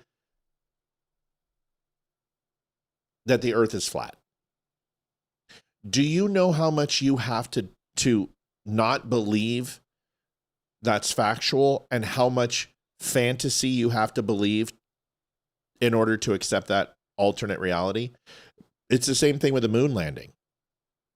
It's the same thing with just about everything where there's insurmountable proof that gravity that it's not real. There's people who think that gravity is not real. If you have to convince yourself so incredibly much more that it's not true, then believing what is laid out in front of you. So when people deny the Holocaust, these are the same people that deny God. These are the same people who try to infer their will onto the individual because they are unsettled or unclear in their own convictions. Does that make sense? Yes. Are we saying yes, but you're on your phone? I had to text Hayden something back. But this is important because I want you to have an opinion, and I know this is heavy and I know this is a lot, but saying, well, people get to believe what they want isn't what I said. I didn't say you have to believe. No, I said you actually didn't say have that. to work not to believe. You have to work very, very hard not to believe when presented with the facts. Go ahead. I'm trying to think of a rebuttal. Not a for rebuttal. that. I'm just asking your opinion. Do you, let's just have that conversation. When we didn't believe, when we were like, there is no God, which was how long ago? I don't think I ever believed that there was no God. That's not I just true. chose Come on. That's not true. That's not true, honey. I always Are we knew going to be there honest? was- If you don't want to be honest, let's I'm not gonna talk be- about this. I'm going to be honest. Okay, then let's be honest. Let's not lie. I'm being honest. We never talked about it. It was never an open topic of conversation Yes, it in was. our house. Sure it was. We didn't believe in God. I just chose not to. Okay. Then Believe that's it. this. Is that okay? So let's describe the difference. What's your definition of not believing in God? Is it denying he exists, or is it just repudiating his word? I think it's not believing in God is not thinking that there is an actual God, not knowing that there's a God, thinking that there is nothing after death, and not knowing it. Which one were you? I grew up believing in God. No. Which one were you? Not. I don't. I What do know you what. mean? Which one I just was said I? that there was a time where you and I both did not believe in God, and you said no, that's not true. And I said, so I'm asking you, which one was it for you? Was it that you did not believe in God and didn't believe he existed, or you just refused to accept his word and didn't buy into it? Which one? Yeah, number two. So you knew God existed, you just chose not to follow him? I put it on the back burner, and I questioned it. But you truly believed he existed? I questioned it. I just didn't do anything to find the answers. And I questioned it, and I just didn't think it was how? important. Like, what was your level of, I'm very interested in this because I know we did talk about this, but maybe just not to the extent that. We never really talked about it. It was conversations every once in a while when Hayden would bring it up, but it was never like a dinner conversation, and we never really went into it. No, I know that. This was before the kids.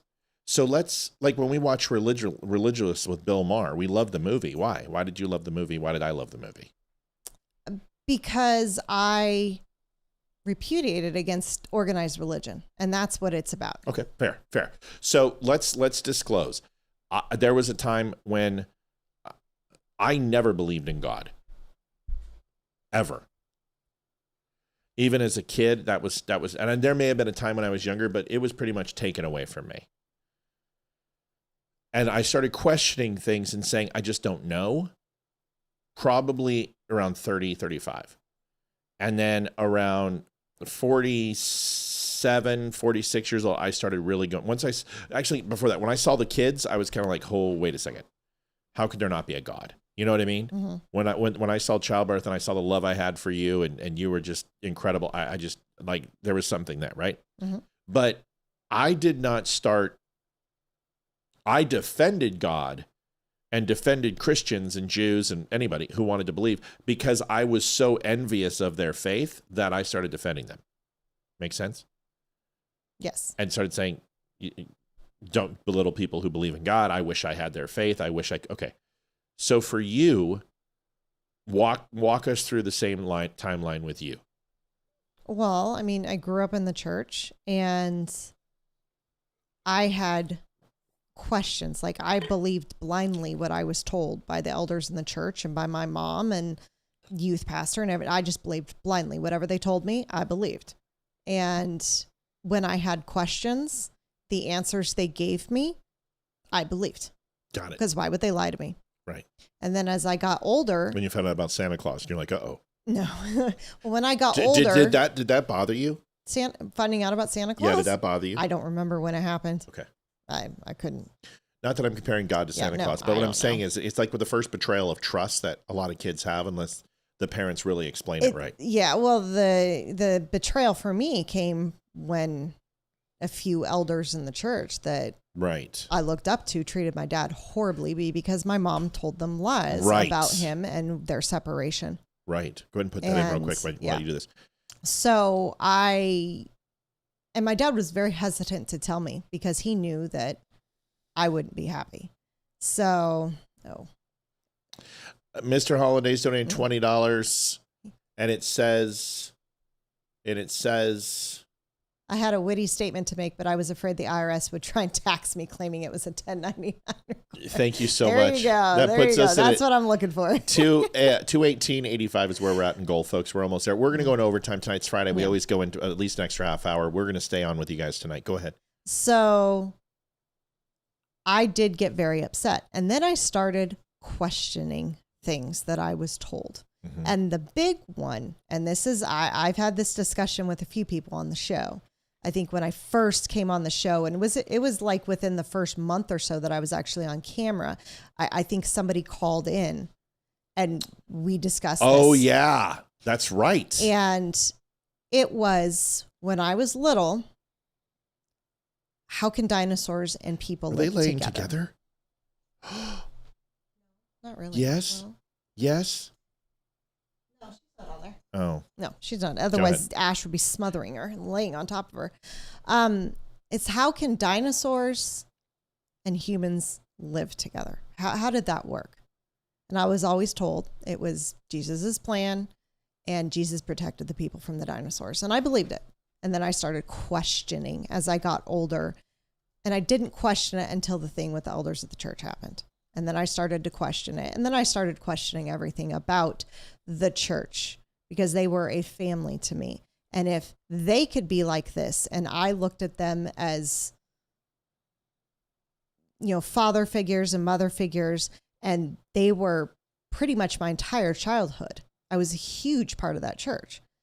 And they were a huge part of my family and my life and shaping me and helping me grow up and becoming who I was. And if they could do that and betray me and betray my trust, even though they didn't do it to me, they did it to my dad, I started to, what else can they be doing that they were holding a veil over my face? What else did they lie to me about? What else did they tell me that all the stuff that I had questions about and that I never questioned started to come forward? And I repudiated it. And I said, I'm done. I'm done with the church. And to me, church and God were the same thing growing up. There was no separation. It was church and God. So when I repudiated the church, I repudiated God. And I said, I walked away from it. That's fair. But I always knew in the back of my mind, I just chose not to bring it to the forefront and think about it. Here's the thing. Here's the question that I have. And just a segue, because I want to hear the rest too. Mm-hmm. The Bible doesn't specifically say that dinosaurs and man live together. No, I don't think the Bible ever mentions dinosaurs. It says, I believe it's great, large or gargantuan sea creatures, which would be accurate. Yeah. I mean, the blue whale, killer whales, even a great white shark, if you're on a small raft, looks like a giant screech, But even if they were to get a sperm whale or even a porpoise or even a dolphin, whatever, that there's even a massive school of fish would be overwhelming. And a lot of these people were fishermen and that was part of life. And I'm not trying to make excuses, but here's the thing, is the Bible might be the word of God, but it's still written by man. Mm-hmm. And the time frame of God, can we go off? Can we scratch the ecliptic here real quick? What do you mean? People, I've tried to explain this to Olivia before, but people understand that there are time machines, and they're real. We're gonna go down to a place that a lot of people aren't going to understand. Some people will understand this. Behemoths with tails the size of redwoods. Is that well? I don't know. I would have to. If you haven't seen a blue whale, folks, that's big. Behemoth. Okay.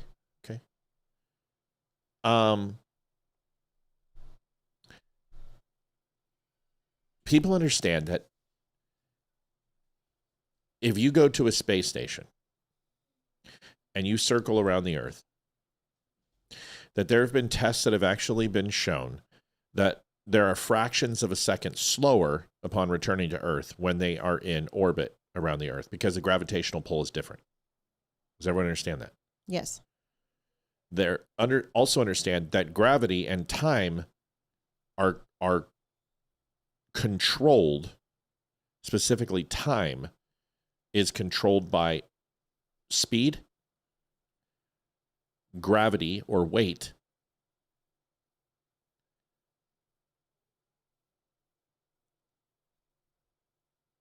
and when you move into a place with a higher gravitational pull or force, or get next to something with an immense amount of gravitational pull or force, that it can literally bend the fabric of time. And time will move slower the more gravitational pull, density, and force are against time. Use the river analogy. Okay. That's how you said it to me, and I finally understood it when you said it that way. Okay, so here's the best way that I know how to put it. I've heard physicists put this, and it doesn't make any sense to most people. So I'm going to try to do it the best way that I can. If you take a rock and you take a pebble, a floating pebble, you know what I'm talking about. Everyone's seen hollow rocks, right? Mm-hmm. They're rocks that the solidified of the fossilization of the rock, or the solidification sedimentary of the rock itself, tumbled inside, and it was of a weaker force, of a more porous material, and the tumbling of the rock ultimately destroyed the inner workings of that softer part of the rock, and then it ultimately goes out of the weaker points of the rocks and the cracks and the fissures, which creates a hollow pebble rock, and it floats. Does everyone understand? Yes, mm-hmm. yes, good. Okay. Yes, and frequency. Thank you, Sherry. You saw me struggling. Frequency. That's right. Sound. Yes. I'm sorry, I fucked that up because I was trying to think of the third thing. Lois Bentley donated $21.10. Yes, speed. Sorry, we've been lost in conversation. We've gotten a few. That's okay, Lois Bentley. We love you. Speed, overall force or weight, and frequency, sound. 100%. So that pebble in the water can be flowing, and it's moving from point A to point B. But the rocks that are at the base of the riverbed are not. Why? Because gravity holds them down. They can't move. They don't float. Their density, their size, their mass, their size pulls them down based upon gravity. And they are not impacted, although they are impacted by the frequency, the reverberation of the water, the overall friction of the water, which is the resemblance of the speed, which can ultimately wear them down and change their overall physical mass. But ultimately, they do not move through time and space at the same speed, even though they are within the time and space. They are stagnant in the time and space and the movement. But the pebble is moving at a different place. And although that rock and portions of that rock may break off and move, and then eventually it will become a smaller rock, and then the water will carry it, those two things will get to the place at different times, right? Mm-hmm. But they're in the same time and space, but they will move at different rates. Now, introduce a human. And if a human gets into the river and decides to walk along the river, they will move at a certain time and pace, depending upon the weight of the water, the friction of the water, the overall movement, reverberations, and the water moving underneath their feet. But they will have a harder time trudging through the river, and they will have resistance, but they will eventually get to point A to point B. Is that correct? Yes. Now put them in a raft. They'll get there faster. So they are using the same space, same matter, same context. They're the same weight, same density, same amount of friction or resonance or noise or sound or whatever you want to say. They will have the same makeup, but there's different ways to get to the same point in a faster period of a time. So when you look at a space station that's moving at, 15,000 whatever miles an hour it is above Earth, and the amount of gravitational force that's being pulled down upon it, it moves through time and space different than we do. Same place, same size, same mass, same everything. We're the same person. We haven't changed. But the overall gravitational pull, the resonance, the weight has changed, and they will go through time at a different rate than we will. So therefore, when you look at something like the movie Inception, where they go down and spend 30 minutes on the moon Titan or whatever it was. Not Inception. I'm sorry. Interstellar. That 37 minutes goes by, but back on Earth, it was 14, 15 years. Now, to give you guys an understanding, the movie Interstellar came out in 2014. And just to give you an idea, now it's 2026, April 7th, 2021, 9/21, and April 17th on this Friday. 37 minutes would have went by since that movie was released, if they were on that planet still. Does everyone understand? Mm-hmm. So that is how you can understand that time, space, gravity, weight, frequency or sound or reverberation or resonance all impact how we go through time and space. Now, you all understand the philosophy. I've given you several different. I've given you the waterbed. I've given you the floating pebble. I've given you the human being. I've given you the raft. When you introduce new changes to someone's density, someone's gravity, to their resonance, to their frequency, they can travel through time and space at different times. And although it may not be something that equivocates to actual time travel, it most certainly is real.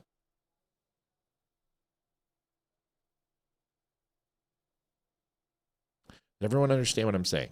The river analogy is to give you an understanding of there's no way. If you put somebody in this situation, they can get from point A to point B.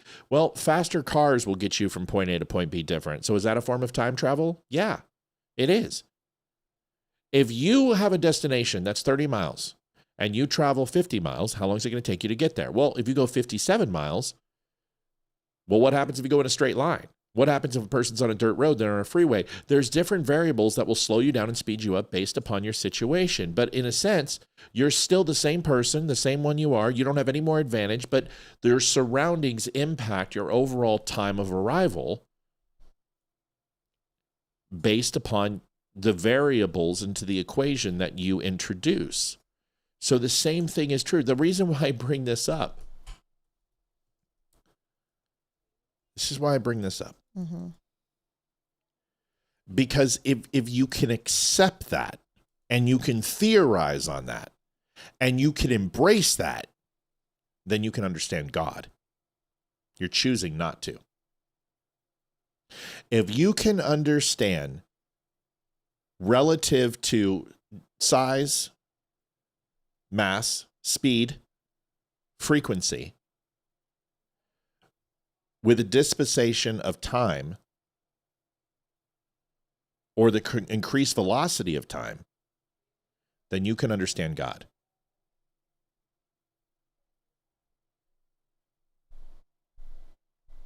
Now, someone asks a question, so we can live forever in space? Well, that depends.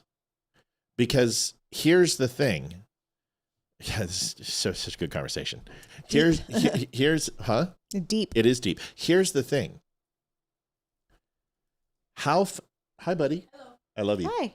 How was everything? I'll talk to you in a few minutes. How fast can you go in space? I have no idea. Well, there's no friction, but there's also... Ooh. So there's no resistance? Mm-hmm. Resonance and sound frequency? No, unless you run into a force that presents that, a shock wave, a sound wave. No, there isn't. It's a vacuum, so there is no sound in space. So frequency is immaterial. So gravitational pull is one thing, of course. We know this. This is how you slingshot around the moon, and you use that as a trajectory to build up more speed, right? And use the moon's gravitational pull to go around it to build up speed, and it pulls you around it, right? Mm-hmm. Okay, so gravitational pulls there. The moon's mass isn't big enough to essentially bring you into it and turn into 1,000 particles or millions upon millions of particles of nothing, because you essentially splatter into the moon. So that's not going to happen because it's gravitational pull. Now, if it's Saturn or if it's a black hole, you're gone, depending upon how close you get to it, right? So what about weight? Well, there is no weight. So therefore, now listen to me here. Listen, this is the one you need to understand. If there is no frequency, if there is no weight, and there is no friction, therefore, if you go at 12,000 miles an hour when you leave Earth, will you go 12,000 miles an hour infinitely? Until you hit something. Correct. And what are the chances of you hitting something? Standing 2 feet away from a chain link fence and taking one single solitary atom and throwing it are your chances of hitting something in space.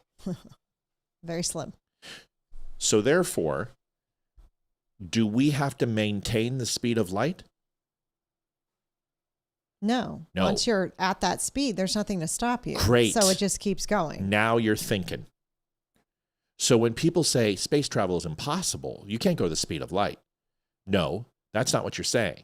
You're saying you can't maintain the speed of light, and that is not a factual statement. In fact, the only place you can maintain the speed of light is in space.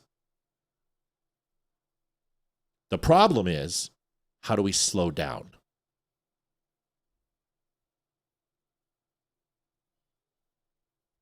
What is the speed of light? Look it up. 100, I think we looked this up for 137,000 something. Thank you, JD. Can't let Mr. Sauce show me up on a Friday.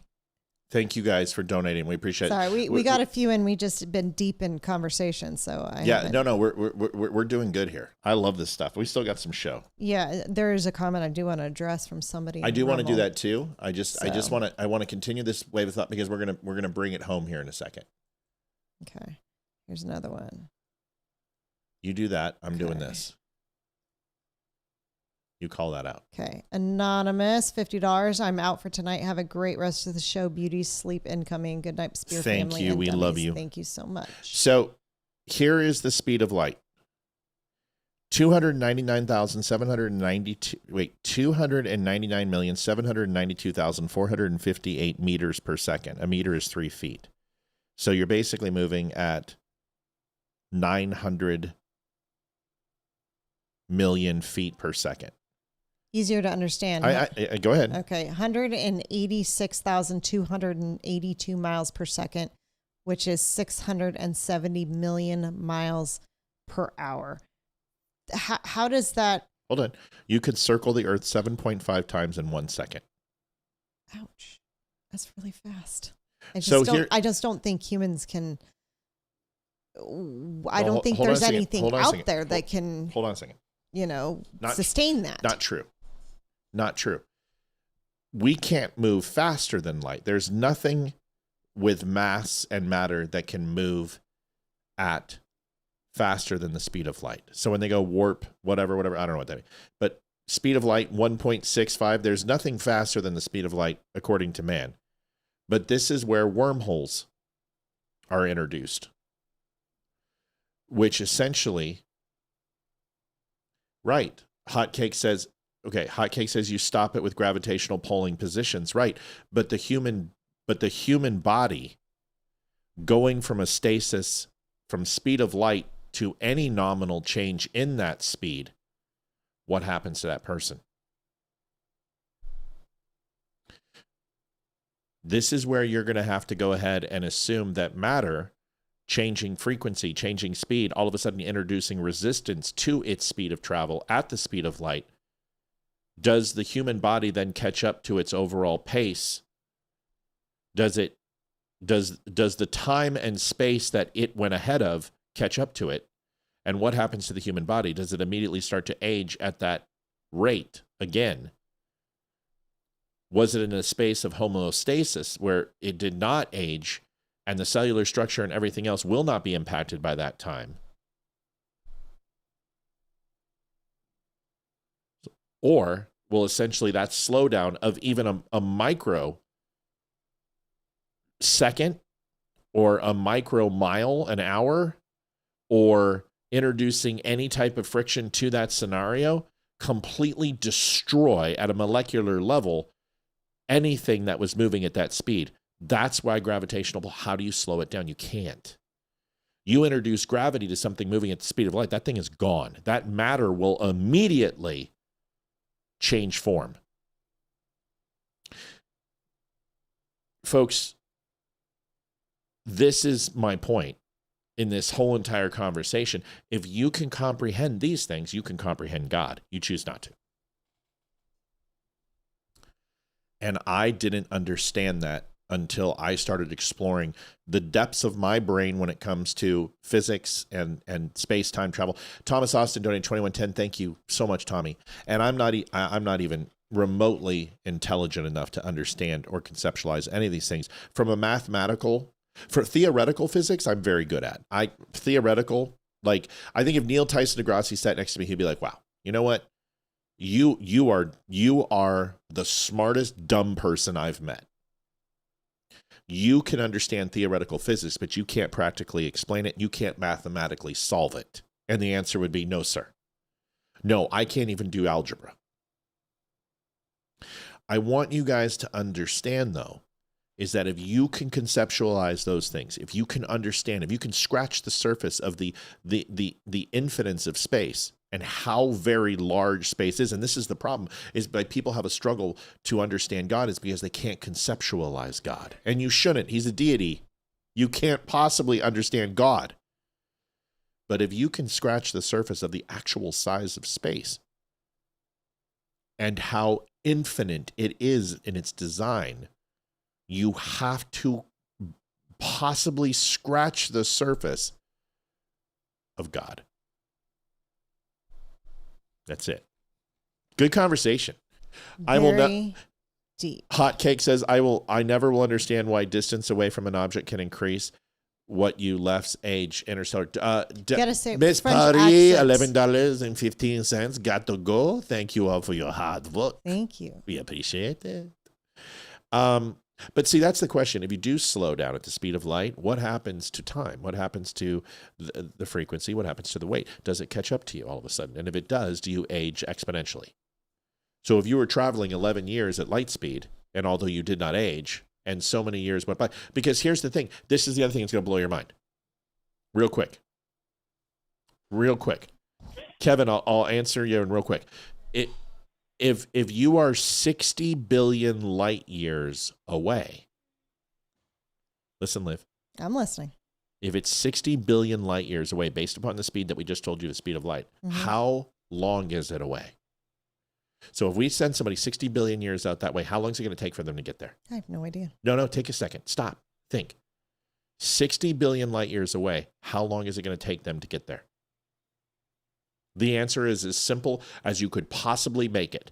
A child would answer this question more than likely. Anyone who thinks too hard is going to lose the answer to this question. Kevin, how long is it going to take to travel 60 billion light years? 60 billion. That's correct. Years. That's correct. At the speed of light. That's correct. 60 billion years. Doesn't that fucking blow you away? Now go ask yourself the question, how big is our universe? How big is our galaxy? How many light years? We can't know. We really can't know because we can only see a certain distance. That's correct. From ourselves. That's correct. And we know there's more out there than that. That's correct. But we can't possibly know. But here's a better one. Yeah, go ahead. We started out as a big bang, right? We know that every galaxy is traveling away from us. Whoa. Are you being rhetorical or are you asking me a question? Just, you know how the rules work with no, this is a statement. Okay, good. We know there was a big bang. That's your statement. Yes. Okay, we know that everything's traveling away.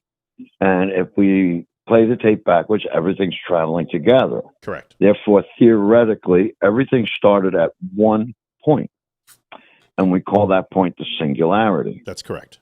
So everything we know, time, space, everything we know existed inside that singularity, but did not exist until the Big Bang went boom. What was outside of that? The God particle. They say nothing. Nothing. It's impossible. There was nothing outside the Big Bang. We had this infinitely dense, infinitely hot particle in nothing, but yet we can't define what nothing is. Because if you go anywhere in space, the darkest part of space, you can see galaxies from there. And that means there's light traveling through that space. And that means that space isn't empty. That is because light needs able to reflect. If you can see a right. galaxy That's correct. from the darkest point in space, that's correct. Then there's light traveling through that empty space. Correct. Therefore, that space is not empty. That's right. And light needs refraction. So we can't. In order to be seen. We can't comprehend nothing. You can't. Because nothing How isn't. can you comprehend God? Nothing isn't defined as the absence of something. That's not the definition of nothing. Nothing not only means that it cannot exist, or that it does not exist. It means it cannot exist. That's the definition of nothing. So there's nowhere. What I'm saying is there's nowhere in our you. universe. I'm agreeing with you that there's nothing. I'm agreeing with you. Right? I'm agreeing with you. My point is, we know that everything in existence that we know of exists inside of our universe, but we don't know what exists outside of our universe. Has anybody stopped to think that God is timeless? Well, then God is what exists outside this universe. That was my point. That was my point about dinosaurs. Hold on a second. Now, let me just do this. Let me remember, this is the conversation. Nothing means the absence of anything. No objects, no matter, no energy, no space, or no content. And simple, not anything at all. So it's not just the absence of something. It is the inability for the existence of something equals nothing. Which the only thing that any contestation to that is a black hole. That's the only contestation to that, because light, in theory, is not penetrable into a black hole. And why? Because it is the density of nothing. It is the absolute inexistence of matter. But wait a second. What we do know from physics, can you move her, please? Yes. She's distracting as fuck. Is what we do know about matter is that matter, there is no such thing as the destruction of matter. It simply changes form. And that all the matter in existence today is the same amount of matter, no less, no more will we ever have. It will simply change forms and states. Right. And spread out. Right. But still in existence and still will occupy. It's still there. That's correct. You can't create it or destroy it. Except for a black hole. And this was the dispute between Stephen Hawking and the rest of the community. And Hawking admitted that he was wrong. He said matter could be destroyed. And the rest of the community said, we disagree. All the matter that we have in the information is here, right? The information could never be destroyed. It would simply change. Right. And forms. Hawking said it could. Then if that is true, Kev, if that is true, Kev, and Olivia, and everybody listening, if that is true, that information can never be destroyed, then you have just described the human soul. I want everyone to stop and think about that. You have just bridged the gap between science and theology. Because that equation, that no data and information can be truly lost, it simply changes form, that describes what the human soul is, does it not? Does that not describe... I could be the devil's advocate here, and I don't want to be, because it brings me to a bad place. No, be the devil's advocate. I encourage it. I don't want it. I don't want to. It brings me to a dark place. Well, I don't know what could possibly... I know you guys enjoy Yenny, but Yenny also... go ahead. When I try to debunk God, it spooks me.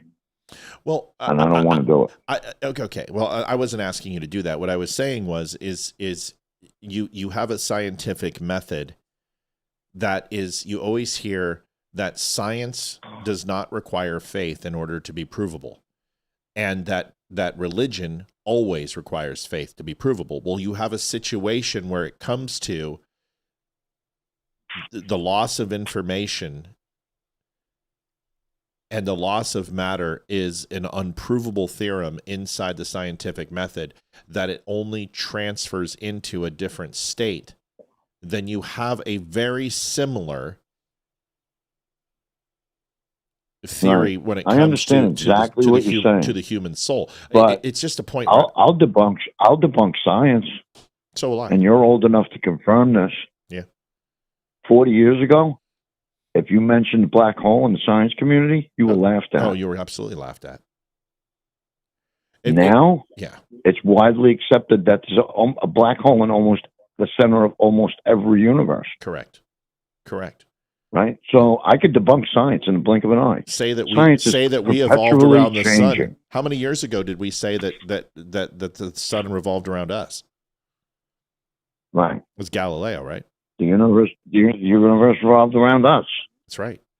And we had to be proven wrong, right? Right. Well, yeah. It's just that when I've done this before, where I tried to play the devil's advocate, and I didn't like the feeling. Yeah. Well, I don't know how I felt like I felt like Satan. Well, I trying to convince the world that God didn't exist. Oh, well, no, I've done that too, and I did that for many, many years. But now when I do it, it's to prove both. See, here's the thing: is I believe that they're both not mutually exclusive. I think a person of faith cannot truly only believe in God and repudiate science. And I also feel the exact same way about science, that they can live cohesively together, because there are questions that cannot be answered in science, and there are certainly questions that cannot be answered with God alone, because those answers just simply aren't even there. They're just not there. As human beings, as a human being, we cannot have absolute knowledge of everything. We're not if we built could, that way. we'd be God. That's correct. That is absolutely correct. And we're sitting here going, wait a second, I don't understand this language. This goes back to Elizabeth. I don't understand this language. I can't. What you're talking Swahili? You're talking Farsi? You're talking Spanish? You're talking Latin? You're talking English? You're talking Russian? I don't understand. That's right. We have one universal language to understand and conceptualize it all. It's called English. Well, guess what? Spiritually, we have one universal language, and it's called Christianity or God. And if you want to all speak the same language, there it is. You want to understand, there it is. It's interesting. Is it possible that people don't want to believe in God because they're afraid? They're afraid because they want to be their God in their own world. In their world, they want to be God. They want to be in control. And they're afraid of believing in God, because if they truly believe in God, they will know that they are not the one in control. Karen says, that's fearful. I'm not in control of everything. You want to know that I can keep my children safe at all times. But you're not in control. God's in control. Yeah. Kevin, I heard something. And that's scary. I heard something really interesting. And then we're going to go on this unless you have anything else. But people ask the question, why do people hate intelligence? Why do people hate success? Why do people hate billionaires? Why do people hate celebrities? Love them and then idolize them and then tear them down and destroy them. And it's really simple, because there was a time when we would go out and steal things that we wanted to achieve. And we would take them from different tribes. We would take them from different nomadic civilizations. We would rape and pillage. We would conquer and kill to get what we wanted. And at some point, that curve changed, and that Overton window of what's societally acceptable became realizing that we will not have the things we want. So instead of getting those things, we've replaced it with the hollow feeling and degraded feeling of wanting other people to lose what we want, because if we can't have it, they can't be happy too. And that is why God is in contestation, is because they see people with faith and who have achieved something that they never will, and they want you to hate and be full of despair as much as they are, because they know they will never achieve what they dream.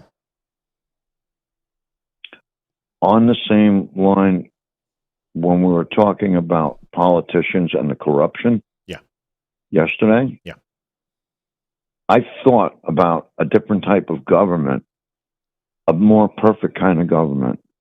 How can we create a government that can't get out of control like ours is? And I came to a conclusion after thinking about it for a real long time. You can't. Because the problem isn't the system. The problem is human nature. That's correct. That's correct. Will compromise anything that you can create. That's correct. And that brings you back to God. Yeah. No, you're 100% correct. It is right? the only if you're corrupting the system, you're not going along with God. The only system that is absolutely pure, the only law that's absolutely pure, the only law that scratches the surface of being fair and impartial is the theorem of Lady Justice being blind and weighs only the facts and the logic and takes the emotion out of it. This is why our laws worked, is because there was a fear of a blind justice that would take place, that if it did not happen on terra firma, that it would happen corporally, not in the corporal plane, would happen in the spiritual plane, the outer terrestrial plane, that God was going to punish you if you did not follow the basic moral structure of our society and the belief system of God. When you remove God from the equation, lawlessness ensues, anarchy ensues, because there is no fear of retribution. Yes, it's chaos.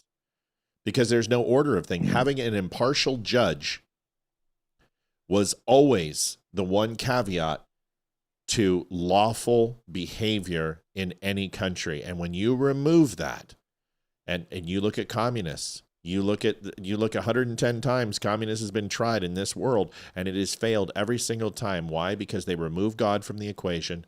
They usurp the power of the people. They institute their version of what lawful good looks like, which creates chaotic evil, and the people repudiate it, rise up, and overthrow the tyrannical rule. That has happened always, and it is the one constant in the ebb and flow of our universe, is that the more powerful force will always destroy the force that is trying to smaller or trying to It's just a theory of thermodynamics, and it's the theory of physics. Is the smaller force may hold the power, but the larger force will overrule at some point.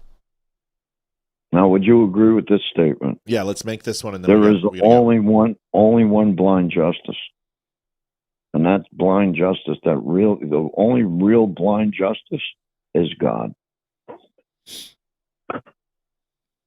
Anything else can be corrupted.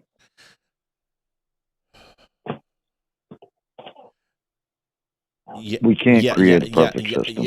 No, you can't create the perfect system. There's no such thing as perfection. Is not a commodity that humans possess in any form. But it is something that we can bask in, and it is something that we can strive for. No, not even strive for. You can't reach perfection, but you can bask in it, which is God's love. And some people say, well, the one thing of perfect is my daughter's love. That can be lost.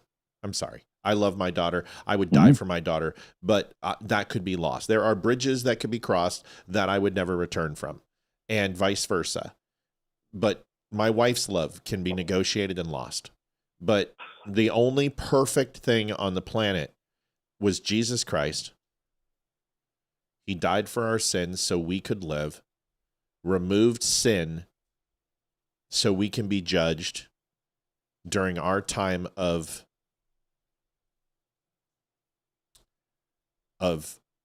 accountability, judgment, and that's it. That's it, and judgment. Right. That's it. That's the only perfect that there is, and even that perfect. And even go ahead. Even if you don't believe Jesus Christ was the Messiah, you have to know that he never did anything wrong. He never did anything illegal. And he was crucified for his beliefs. And he died holding on to those beliefs. He was crucified for us, right? He died for us. If you don't believe he died for us, if you don't believe I see in what God, you're saying. Yes, I see what you're saying. Jesus was an historical figure. Right. There's no denying the existence of Jesus. And he didn't do anything wrong. Right. Yeah. And I'm at a crossroads because I don't have faith in God. But I can't argue with good orderly direction. Brother, I can't argue with it. Let me say what helped me, and we'll see if it helps you. Are you aware of your limitations? Absolutely. You're sure? More aware of my limitations than I am of my abilities. Okay. I focus on my limitations, not my abilities. Do you find yourself to be an arrogant man? No. I used to be. Do you find yourself to be a compassionate man? I try to be. That's not an answer. I do. I think I'm a compassionate man. No. No. Do you find yourself to be a compassionate man? Which means, have you found compassion within yourself? I'd have to say no. Okay. Honestly. But you know your limitations. Yes. Do you understand how that's... I know my limitations as far as things I can do. Okay. I know my limitations on mechanical limitations. Okay. I know how far I can go, what I can fix, what I can't fix. Right. And I focus on what I can't fix because that's how I learn. I don't care about what I already know. I already know that. I want to know the things I don't know. Those are my limitations. Right? No. Go ahead. No, I don't. Because even if you don't know something, you know that you don't know it. And it's the fool who seeks the things that he cannot obtain and ignores the things that are right in front of him. And that's where I would try to cater to you. You're arguing my philosophy. Okay, go ahead. I'm not arguing. You're disagreeing with that philosophy of focusing on what you don't know. But you don't. But see, that's the point.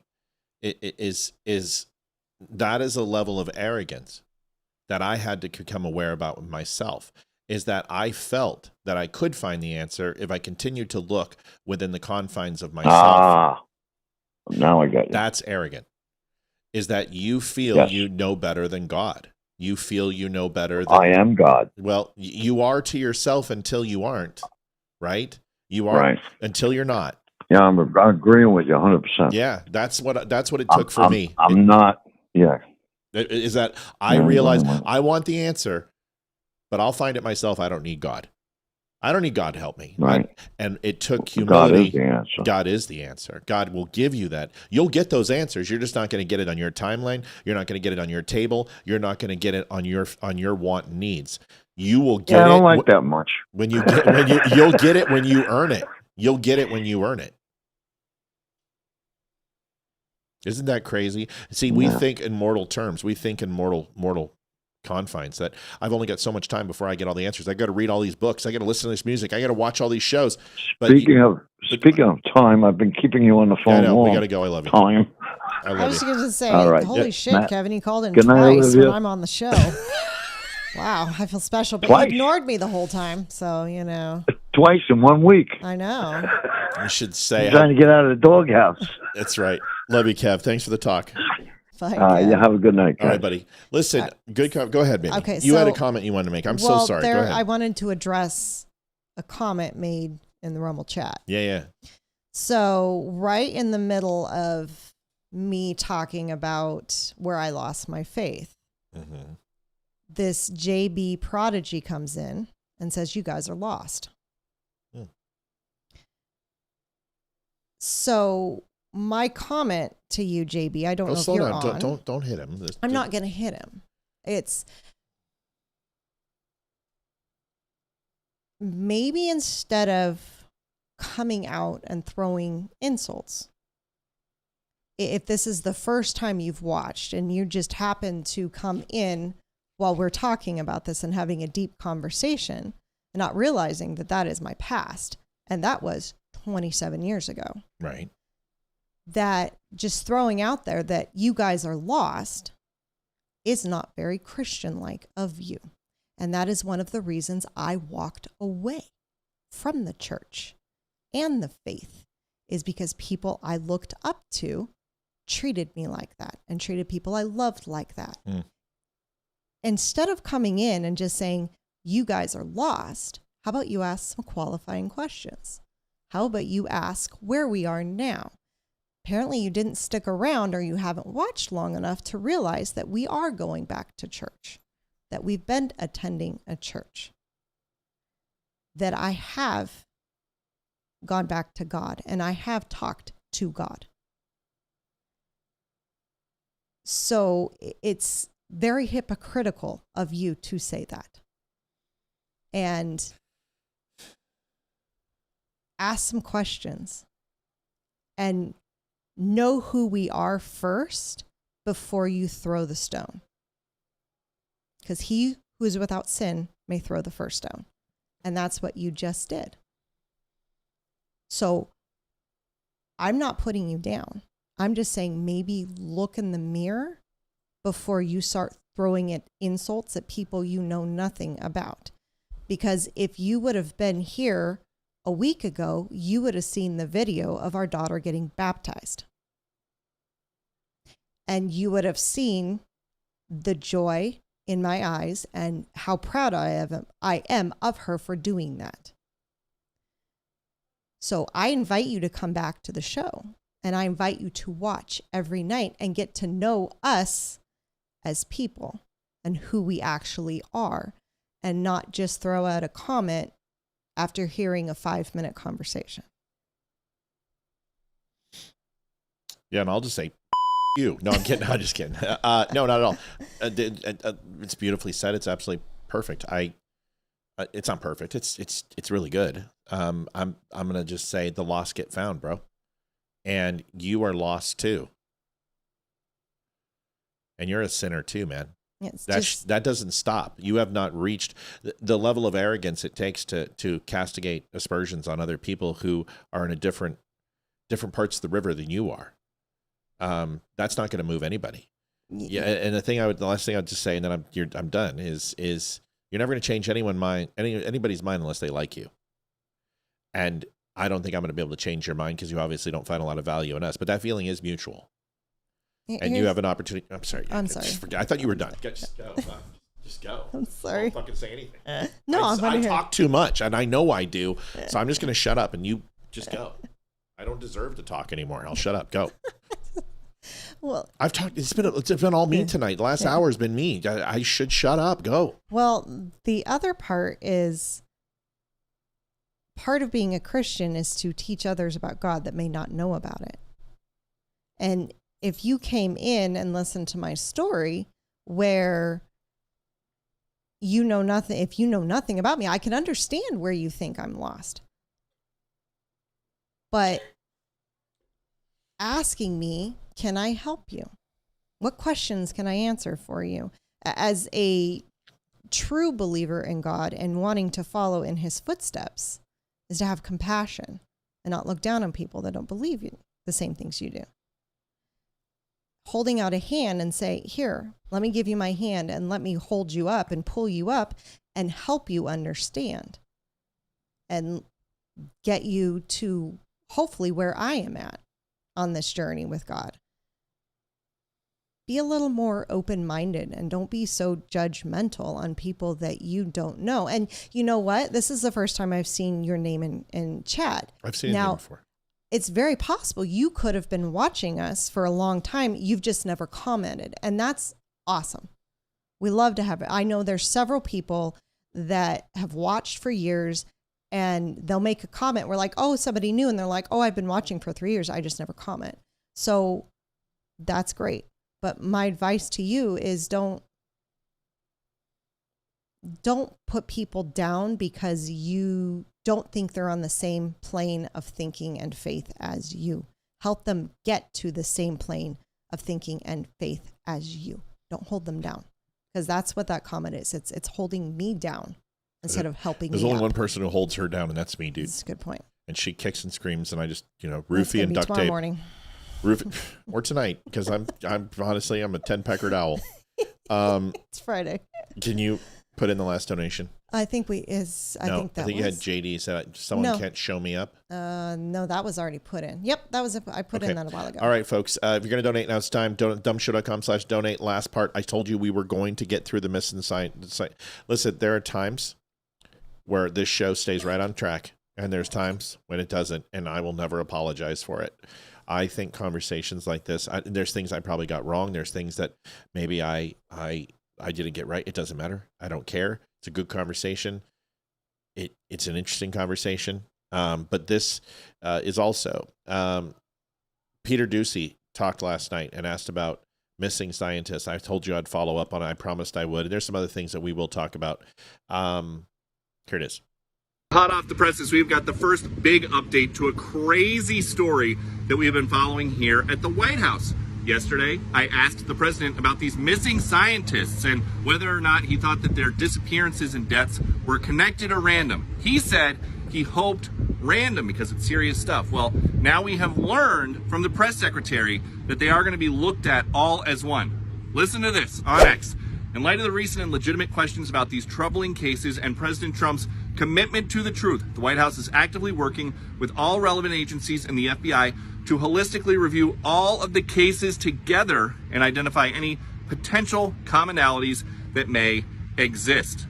That is a huge update. Maybe there's something, maybe there is nothing. But a lot of people have questions about this. I asked about it because I started to get texts about this story from people who don't work in the news, don't follow the news, I think you mixed up my contacts because I got a headache, and I don't get headaches from the show anymore. Thank you to the press secretary and the president for following up. I didn't think I did, but I know. 16-month time frame. Senior White House correspondent Jackie Heinrich is live with more. Hey, Jackie, what do you know? Good morning, guys. This string of deaths and disappearances has garnered enough concern that the president revealed yesterday he had a meeting on it, and he called it pretty serious stuff, but he did not reveal whether he believes that they are all connected. The most recent disappearance involves William Neil McCasland. 10 scientists in total have disappeared over the last 3 years. McCasland oversaw some of the military's most advanced and highly classified research systems. His wife said he'd been experiencing what he called a mental fog before vanishing from his home, leaving behind his phone and prescription glasses. He previously worked on UFOs. The other missing scientists include Melissa Casillas, who had a security clearance at Los Alamos National Laboratory and went missing last June. Also, Anthony Chavez, a retired worker from the same lab who went missing just a month prior. Jason Thomas led a chemical biology team. He was found dead this past March. Frank Maywald, an engineer from NASA's Jet Propulsion Lab, also disappeared, and Nuno Luero, a famous MIT scientist, was shot dead last December. Carl Grillmar was an exoplanet researcher who was also killed in February, and Stephen Garcia worked on security for American-made nuclear weapons and went missing in August. Aerospace engineer Monica Jacinto Reza also went missing last June. Here's what the president said yesterday. There are these 10 missing scientists with access to classified stuff, nuclear material, aerospace. They've all gone missing or turned up dead in the last couple months. Based on what you've been briefed, what do you think is happening here, and do you think that this is connected or totally random? Well, I hope it's random, but we're going to know in the next week and a half. I just left the meeting on that subject, so pretty serious stuff, but we're going to be hopefully, I don't know, coincidence, if you whatever you want to call it, but some of them were very important people, and we're going to look at it over the next short time. So this week, the White House was asked about reports that all of these people had access to classified material, nuclear material, aerospace material. They said that they were looking into it, and from what the president told our colleague Peter Ducey, it sounds like we all might get some answers relatively soon here, guys. Yeah, I mean... I've never even heard of this. WTF. Like, that makes me, that scares the shit out of me. You know what I mean? It's like, is it a foreign agency? Is it just coincidence? Like, remember all the food plants that were being burnt during COVID and people are flipping out? I'm like, guys, there's like 3,700 food plants and they're running COVID skeleton crews. Damage control's not being done. Cleanings aren't being done. Oil buildups. I mean, this is natural. This shit happens all the time. But of course, everybody wants to make conspiracy. But 10 scientists all working in labs, all working with aliens. Holy shit. It sounds a little weird to me. Your thoughts? Yeah, this is the first I'm even hearing about this. So yeah, it's very interesting. I mean, if all of them were still missing, that would make it worse. But some of them have been found dead. Well, is what it sounds like. Well, that's a little concerning, don't you think? I mean, it is, but it could be suicides. I mean, higher intellect people usually have more instability with mental illness and things. I don't know. There's a lot of things you can ask, but what were they around where it could have possibly, do something to faculties over a long period of time? Spacemen coming up and dropping them from saucers. Listen, if this was 1980 or 1990, I'd be like, so the fuck what? This is Russia and this is the United States, because we killed more scientists than, we had it was like Auschwitz, guys. We would kill scientists left and right. We were in colleges. They would assassinate professors. I mean, if you guys haven't read The Secret War between the KGB and the FBI, you need to read it. And Reagan had his own personal war. It wasn't just the Cold War. There was an intelligence war between the Politburo, the KGB, the Spetsnaz, the FBI, the CIA, and they spent years. 3,000 some odd intelligence agents were killed in the United States, and it was in the 8,000 of Russians were killed. This was a serious thing. So leads me to believe that maybe someone knocking off our scientists or vice versa. Maybe Hillary Clinton is got to buy one, get one free or something like that. I don't know. Folks, listen, this has been a long show, but you know what? It felt good to kind of wash off the week and get ready for the weekend. And wanted to say thanks for listening to us. We love you guys. Tommy Austin, I was wondering where you were. Good to see you, Tom. Liv, take us out. Thanks for everyone for listening. Thanks for the donations. Don't forget everyone who's coming up. Lara Logan's coming in the house, which we are super excited for. Also, might even be coming in the house because she lives here. Yeah, so I don't know. We'll talk about that. That would be awesome. But we will have Bethany and Adam via Riel. As soon as they're back and healthy. Yes, they've kind of taken. I talked to Bethany today, and they've taken kind of a step back to focus on his health, which is totally understandable. So we've left the invitation open, and she said that when he's healthy enough and when they decide to start making the circuit again, she'll let me know. So we will get them scheduled as soon as they're ready. And if we have 2 guests in 1 week, then that's what we do. So we'll definitely get them scheduled, hopefully. So we will keep you posted on that. And I know you had started something about Yenny. I know you guys love seeing Yenny. Oh, you don't understand. This isn't me. This is Olivia. So pushy. So pushy. And sometimes she needs to go because sometimes she wants love. Well, here's the thing. She's sitting up right next to me and she put her paw and I went to touch it and she pulled it in and then she turned around. She's facing her back to me. She's pissed at me now. And I'm going to hear about it the rest of the night. But when she wants something, it's 7.5 pounds of fury. She will get it if she wants it. I love you. Love you, Bubba. Thanks, buddy. Hear about skate night tomorrow. You went to skate night? Yeah, that's why I got home late. Oh, I thought you were at baseball practice. No, he was at baseball practices and they went How to was skate night? Did you meet a hot girl? No. You hung with the 8th graders though, right? Yeah. Was there a hot girl there? No. Oh. Levi was there. Oh, cool. Yeah. But was there a hot girl there? No. Then I don't care. I need I don't care, dude. I don't care. If you don't have a story about a hot girl, I don't care. Be ready to go to the game at 11:45. Okay. Oh, we have baseball tomorrow, don't we? Yep. Yes. Okay. And we'll I'm taking Fisher too. We're going to go to breakfast, so be up early. Yeah. And we got to finish the show. Okay. So okay. What? I was going to say something. Oh, we're going to go vote tomorrow too. That's great. Okay, moving on. I want to finish the show. Karen Vera said, is there a book that you can read? Yeah, there is, but the one book that you want to read, you can't because it's classified. But the real books, if you want to, I've got a couple of them for you. I've read 2 of them. Hoffman, The $1 Billion Spy. It goes over the engineers from CIA. Just put it down. Set it down, dude. Love you. Good night. Was executed by the KGB. And that goes into a little bit of the spy game. One of the real good ones, this one I have read. This was actually by Hoffman too. It's called The Dead Hand, and that covers the Reagan era, the nuclear arms race, and spies. The best one, if you just want to, there's 2 things you can do. The Illegals, which I've also read. This is about the Russian spies that lived in the United States. It's called The Illegals, but it was actually a TV show called The Americans, which my wife needs to watch, but she watched it without me. And of course, she can't watch anything without me, because just like I can't watch anything without her, because she helps fill the gaps and I help with her. But The Americans, you need to watch it. It is fucking banger awesome. And it's true. Not every story in The Americans is true, but it's 2 agents living inside the United States whose job was to essentially take out Russian defectors, take out scientists, take out CIA and FBI. It's really good. Bridge of Spies is also a good one with Tom Hanks. You can watch that. That's really, really good.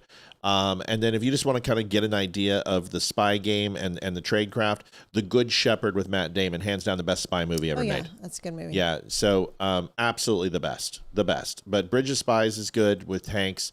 Matt Damon, absolutely total CIA. It goes through the Office of Strategic Services, goes through the CIA development, covert operations, Indochina. It's fantastic. But if you just want to get a good feel, read The Illegals. That'll help you. And then watch The Americans, which is a great show. And it's based on the book The Illegals. That'll help you. Bridge of Spies. That's right. Yep, Pete. That's a good one. All right, everybody. God bless. Thanks for watching the Donut and Friendly Show. We're going to see you guys on Monday. And everyone's already signing off. So good show. We'll talk to you guys. Thanks for staying extra time with us tonight. We appreciate and love you. Bye-bye. Night, y'all. Adjusting transmitter output. This is the Don't Unfriendly Show with your hosts, Matt, Leroy, Amy, and Olivia. Geopolitics, military analysis, and election coverage. Coming to you live on all major social media channels at The Dumb Show. Honest, direct, unfiltered. We can agree, we can disagree. Just don't unfriend me.